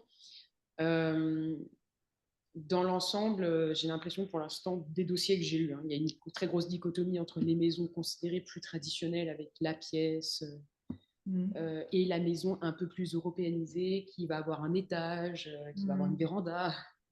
Ça a l'air d'être déjà bien séparé, qui va avoir plusieurs pièces aussi, par exemple. Parce qu'on est quand même dans une île où les constructions publiques sont dans le registre de l'hybridation depuis la fin du 19e. Bon, là, il y a tous les travaux de Didier Mathilel, de toute façon, sur lesquels... Mais c'est vrai que descendre au niveau des maisons individuelles, c'est intéressant. Et donc, pour l'Indochine, en fait, donc, Caroline Herbelin, c'est ce qu'elle a fait. Ça peut être des choses. Pour les objets, la limite, c'est qu'on ne prend pas en compte les biens sanctuaires. On ne les prend pas en compte, non. Alors, par contre, mais ils sont déclarés les déclarent ils quand sont même. déclarés. Certains les déclarent quand même. Ils sont déclarés, soit parce que, alors peut-être qu'ils ne tous les déclarent pas, mais certains déclarent quand même que ils ont perdu leurs économies. Oui. Donc, des fois, c'est quand même des grosses sommes, ce qui leur permet évidemment de payer leur impôt, qu'ils ne peuvent plus le faire, ce qui est un problème. Certains vont déclarer, alors ça, c'est surtout les déclarations des fonctionnaires ou des gros colons. Alors, j'ai perdu l'argenterie, j'ai perdu les bijoux de famille, les boucles d'oreilles, tout ça. Généralement, l'administration met une petite croix dessus et explique non retenu, parce qu'effectivement, c'est sanctuaire. La voiture non plus, c'est pas qu'on... On peut que quelqu'un ait une voiture, mais bon, tout à l'heure, il y avait quand même des pneus. Donc ça, pareil, c'est exclu. Tout ce qui va être gramophone, ça dépend. Des fois, on le laisse parce que, justement, dans la législation, les personnes qui font la loi sur la réparation se posent la question de la limite des biens sanctuaires parce que certains sont isolés dans la brousse et ils vont peut-être vouloir avoir une radio pour se tenir même informés de tout et n'importe quoi. Donc, on va peut-être leur laisser la radio, on va peut-être leur laisser le frigidaire s'il y en a. Ok, donc ça, c'est arbitraire. C'est très arbitraire. La définition. Oui. Il y a quelques exclusions pour le confort, je dirais. La qualité de vie. Mais sinon, il n'y a pas d'exception. Est-ce que ça aurait un intérêt de regarder un peu systématiquement ce qu'on voit apparaître comme outils agricoles, machines, etc. S'il y en a, mais je suis pas sûre qu'il y en ait beaucoup. Globalement, ce que je vois apparaître le plus, c'est la bêche traditionnelle, l'anzad, je la prononce mal, je suis désolée. Qui, elle, apparaît quasiment partout. Sinon, peut-être un peu des charrues, même pas. Quasiment pour le café. Non, j'ai même pas l'impression. Passer la charrue. Non, bah non, pour la charrue pour le café, c'est peut-être pas très conséquent. Après, peut-être qu'il y en a, mais là, comme ça, j'ai pas d'inventaire qui me viennent en tête avec. J'ai pas de souvenir de ça, mais il y a des outils. Mais sinon, j'ai pas de souvenir. Mais parce que là, ça serait intéressant, mais ça c'est intéressant. De votre sujet, ça serait intéressant par rapport au FIDES. C'est-à-dire, si on se dit, bon, on va en profiter pour moderniser, je pense que l'administration, au passage, a quand même vu un peu mieux comment fonctionnaient les plantations de café et ce qu'on pouvait introduire. Est-ce que, par exemple, s'il y a une circulation, à mon avis, il n'y a pas de circulation. Ça veut dire que ces dossiers-là restent ces dossiers-là et qu'ailleurs, les fonds FIDES, à mon avis, personne ne s'est posé la question de savoir si derrière ces dossiers, on pouvait voir si on ne pouvait pas améliorer. Est-ce qu'il y a des stations agronomiques dans le coin qui peuvent éventuellement… Elle peut faire le lien. C'est peut-être par là que ça passe. C'est peut-être les gens au niveau local, d'agronomie, etc. C'est peut-être eux qui sont capables de faire ce lien-là. Le service d'agriculture, oui, effectivement. Oui, ça se passera au niveau local. Parce que c'est le moment où il est développé. Donc, est-ce que… je pense que ça vaut peut-être… Enfin, bon, après, il faut voir en termes d'archives si c'est faisable ou pas, mais ça vaudrait peut-être le coup d'aller voir, en fait, parce que c'est vrai qu'une fois qu'ils ont fait ça, ils savent quoi distribuer. Eh bien oui, évidemment. Je reviens à ma question toute concrète, là, comment ça se passe? Les gens, je sais pas. Ah, on ne sait pas ça. Honnêtement, comment je ils ne sont sais indemnisés? pas. Je l'ai vu nulle part. Je ne sais pas comment ils touchent l'argent. Ah, ça c'est un petit peu. Est-ce que l'argent… Alors, ce que je… Parce que les sommes peuvent être importantes, même si c'est versé soi-disant par quart ou par tiers après. Ah bah oui, quand même. Ça fait des grosses sommes pour certains. Oui, le schéma. Là, j'ai mon… Alors, pour le financement, en gros, c'est à peu près le même schéma. Enfin, le remboursement. En fait, le comité central et d'assistance récupère les sommes Oui. qu'il distribue. Donc en monnaie, sonnant en espèces. Je pense en clairement. espèces, Bah, oui. bien sûr. Oui, oui. Oui. Qu'ils distribuent aux comités provinciaux selon leurs besoins. Et après, le comité provincial redistribue à chaque district selon ce qu'ils ont besoin au fur et à mesure. Ok. Et je pense qu'en fait, ça redescend comme ça jusqu'au sinistré. Ouais. Et peut-être que le sinistré va pouvoir aller le chercher au bureau du canton. Alors parfois, il y a une gestion un petit peu obscure, hein, c'est-à-dire que Oui. l'administration rappelle plusieurs fois quand même que Il doit y avoir des obscurités. l'argent rappelle aux provinces que accessoirement l'argent est pas fait pour est pas à donner aux militaires. Hein. Voilà. C'est pas fait pour les aider à stationner ou à se nourrir. C'est fait pour rembourser les sinistrés. Donc il faut faire descendre l'argent. Et des fois, on Oui, sent ça peut être que... intéressant aussi, ce circuit. Parce qu'il doit y avoir des fuites. Quoi, Oh, et oui, du oui, coup, j'ai l'impression qu'il y en a. Oui. Ouais. C'est pas Et très mis en ouais. avant, c'est pas bien sûr mis en Non. lumière dans les sources. Non, mais on par sent contre, que... celui qui est en bas et qui attend son indemnisation, lui, il le verra. Et surtout, combien de temps il attend? Parce que sur l'extrait de décision, il y a une date. Mais est-ce Ah que oui. c'est à mon avis, c'est la date d'émission? Mais à mon avis, le sinistré ne perçoit pas tout de suite, tout de suite. Mais combien de temps il met pour recevoir son argent en plus du temps qu'il a attendu? Et est-ce qu'il reçoit toute la somme en principe, Ah oui, est-ce qu'il reçoit mais toute la somme, je suppose. s'il y a des fuites. Alors ça, on peut le retrouver en comparant... Ah non, même pas. J'allais dire, on peut comparer sur les commentaires de justification où on voit comment il remploie sa somme. On a un total. Oui. Là, on peut peut-être comparer ce total-là avec l'extrait de décision. Mais si le sinistré n'a pas tout utilisé et qu'il en a gardé un petit peu de côté parce qu'il n'a pas eu besoin de tout, ça, on ne le sait pas. Par contre. Je pense qu'on va repasser la parole. Sur ce... Oui, pardon. Oui. Allez-y. Sur ces questions de remboursement, peut-être que ça pourrait être une piste de réflexion. Là, j'ai en main là, un extrait d'un journal intitulé Gazette Malgache, qui exprime en fait la doléance des populations locales sur l'insuffisance, en fait, l'insuffisance des sommes, les dommages dus au titre de la rébellion qui sont considérés par la population hein, comme qui ne sont pas proportionnels aux dégâts subis, etc. Donc c'est une doléance collective en quelque sorte qui est relayée par un journal malgache. Donc ça peut être une piste sur la circulation, sur la distribution de ces dédommagements. En fait, là, ça date du 30 avril 1952, le journal. Et justement, c'est même ce journal-là qui est utilisé pour transmettre les informations à la population quand, par exemple, pour leur transmettre la possibilité vous pouvez désormais faire la demande d'indemnisation, ça circule dans ce journal-là. Vous pouvez faire votre demande de deuxième avance, deuxième quart de remboursement, c'est dans ce journal-là aussi que ça circule. Et effectivement, il y en a quelques-uns qui se plaignent forcément de l'insuffisance, que ce soit en termes de ravitaillement aussi, parce qu'on leur donne quelques bouts de tissu pour pouvoir s'habiller, on leur donne un peu de riz, mais bon, bien sûr que ça ne suffit pas. Et bien sûr qu'en fait, à la fin, les sinistrés, qu'ils soient colons ou malgaches, ne retrouvent pas à 100% ce qu'ils ont perdu. Ça, c'est certain. Rien qu'en excluant les biens somptuaires, rien qu'en réévaluant au prix courant aussi le kilo de riz ou le kilo de café, c'est sûr qu'il y a forcément des pertes à certains moments. Et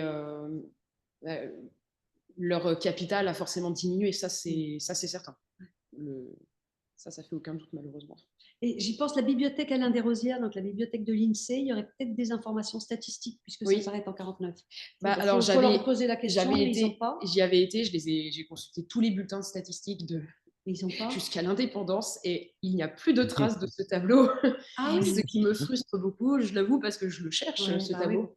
Alors apparemment, il aurait été établi par la direction du crédit à la production. Et à Savigny, ils n'ont rien non plus. Bibliothèque. Parce qu'ils ont une bibliothèque pas mal. Hein, faudrait que je recontacte Savigny. Parce que j'avais surtout concentré les recherches sur... Parce qu'il y a une suite, c'est sûr. Hein. Pour moi, il y a une suite. Du coup, ça permettrait Eh oui. d'avoir Bah, après 49. un aperçu de toutes les sommes allouées par district, le total alloué pour chaque district, sans consulter tous les dossiers. Ce serait pas mal. Ce serait pas Ce mal. serait pas mal.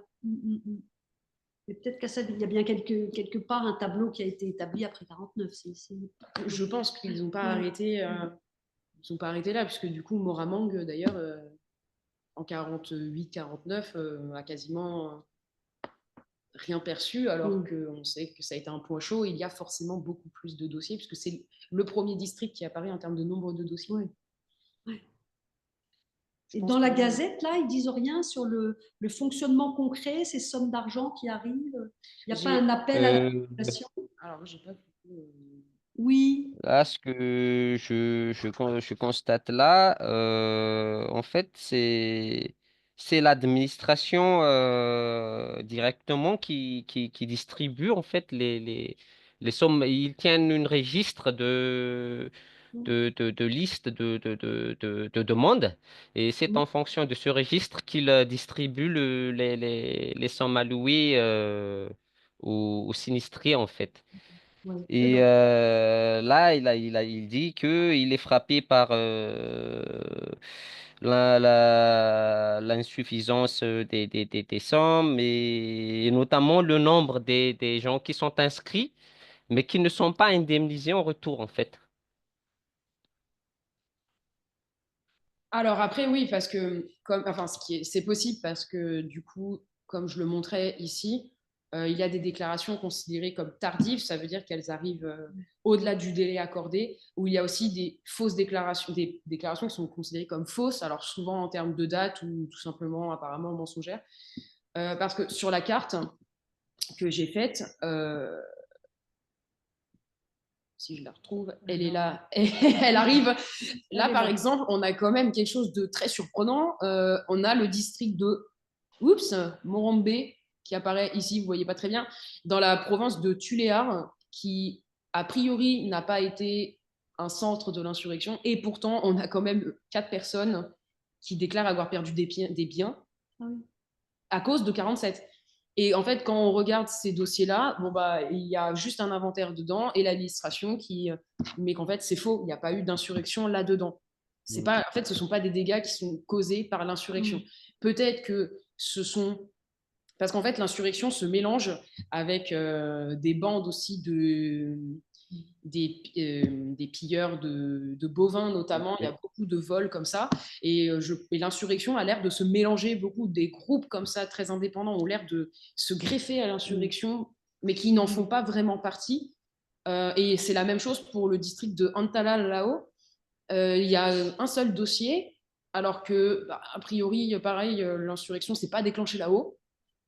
Il y aurait eu une tentative, mais apparemment, ça a été très vite, ça a été tué dans l'œuf. Donc, mais comment est-ce que l'administration est capable de dire là, c'est juste des voleurs de bétail, c'est pas les insurgés? Bah, je pense qu'ils font une enquête sur place. Est-ce que c'est arbitraire? Très probablement aussi, il doit y avoir une part d'arbitraire. Je pense que l'administration, à ce moment-là, ne cherche pas trop. Ils savent que l'insurrection s'est déclenchée sur la côte Est. Ils voient Morombe. C'est pas possible. On sait que ça ne s'est pas déclenché là-bas. Normalement, l'insurrection devait se déclencher dans toute l'île. Normalement, elle devait se déclencher partout. Et au final, à Tananarive, elle ne s'est pas déclenchée parce que les personnes qui devaient la déclencher ont su très vite que l'administration était presque au courant, en tout cas que la police les surveillait un peu trop, donc ils n'ont pas voulu le faire. Et pareil, à Majanga, dans la province de Majanga, vers Diego Suarez, enfin, Antirana, anciennement Diego Suarez, de la même manière, ça a été tué dans l'œuf parce que les personnes qui devaient le déclencher ont bien vu que apparemment, ça ne fonctionnerait pas parce qu'il y avait déjà trop de troupes militaires prêtes à stopper tout. Et aussi parce que Majanga, ça a dû être aussi beaucoup plus compliqué parce qu'au moment des élections, c'est pas le MDRM, c'est la seule province où c'est pas le MDRM qui remporte les élections, c'est le PADES. C'est pas a priori, c'est pas en fait, c'est vraiment la province où les gens du PADES sont principalement originaires. Donc peut-être une région beaucoup plus. Oui, mais disons moins que sensible. l'administration, elle a une capacité de discernement à ce niveau-là, qui est quand même très macro, mais sinon, elle est obligée de considérer que tout ce qui est arrivé dans la région où il y a eu l'insurrection, c'est l'insurrection. Oui, voilà, de toute façon. Et après, ceux qui aussi ne sont pas indemnisés, comme je le disais, c'est ceux qui sont affiliés au mouvement démocratique pour la rénovation malgache. Peut-être qu'ils ne le sont pas du tout. Peut-être qu'ils ont juste une carte de membre et qu'ils n'ont pas déclenché l'insurrection. Peut-être qu'ils ont une carte de membre aussi parce qu'on les a forcés à en avoir une. Mais ils sont considérés comme étant traîtres à la cause française. Donc, eux, on ne cherche pas non plus et on ne les indemnise pas. Donc, et je pense qu'ils ne sont pas au courant qu'on ne les indemnise pas. Eux, ils ont fait leur demande. Comme toute personne, ils s'attendent à être indemnisés, enfin, en tout cas ils espèrent, et effectivement ils sont devant le fait accompli, ils ont rien. Et je pense qu'ils ne savent pas pourquoi, d'ailleurs, on ne leur dit pas, sauf s'ils se plaignent peut-être. Mais les 216 dossiers refusés, là quand même, ils sont intéressants par eux-mêmes. Oui. Oui, alors, souvent c'est vrai que les dossiers sont assez vite pour beaucoup. Souvent, c'est un peu comme les dossiers du MDRM. Certains sont intéressants parce que quand on voit la justification de pourquoi ils ne sont pas...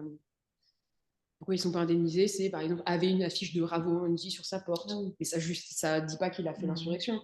Il y avait une femme aussi qui a été accusée d'avoir été sur les marchés pour transmettre des informations. Ça se trouve, elle ne l'a pas du tout fait, ça se trouve, elle faisait juste ses courses. Et il n'y a pas plus de preuves apportées dans les dossiers. Et ça, c'est la Sûreté Générale qui fait les enquêtes de toute façon. Donc, je pense que c'est très arbitraire aussi. Je pense que dès qu'ils ont un petit doute, si la personne a été un peu affiliée à un parti communiste aussi, alors là, de la même manière, pas indemnisée. Donc ça va assez vite d'exclure tout le monde. Et les dossiers sont très pauvres. C'est juste une petite feuille disant activité communiste, activité anti-française. Et les RG, il n'y a pas de source? Les renseignements généraux? Non, il n'y aura pas spécialement. Non, j'ai pas consulté. Donc voilà. Non, mais de toute façon, ils sont peut-être pas en lien. Bon, merci beaucoup. Merci beaucoup. C'était vraiment très riche. Merci à vous. Désolée pour pour le début qui a été vraiment un peu long, mais on a fini par s'en tirer. Alors, la séance est enregistrée et de toute façon, elle sera mise sur le site Chiffre Empire, dans le carnet de recherche. Donc, le site internet, c'est hypothèse.org, qui s'appelle Chiffre Empire. Donc, il ne faut pas hésiter à revoir Naomi Bell. Et voilà, merci d'être à distance, parce que ce n'est pas non plus très, très rigolo. Et du coup, je vais arrêter le partage d'écran. Bonne journée à vous. Bonne journée à vous aussi, au revoir. Je vais arrêter le partage et puis l'enregistrement également. Et hop. Merci beaucoup, c'était vraiment... merci à vous, ça m'a fait plaisir. Tout à fait passionnant. Et c'est vrai que ça ouvre beaucoup de pistes.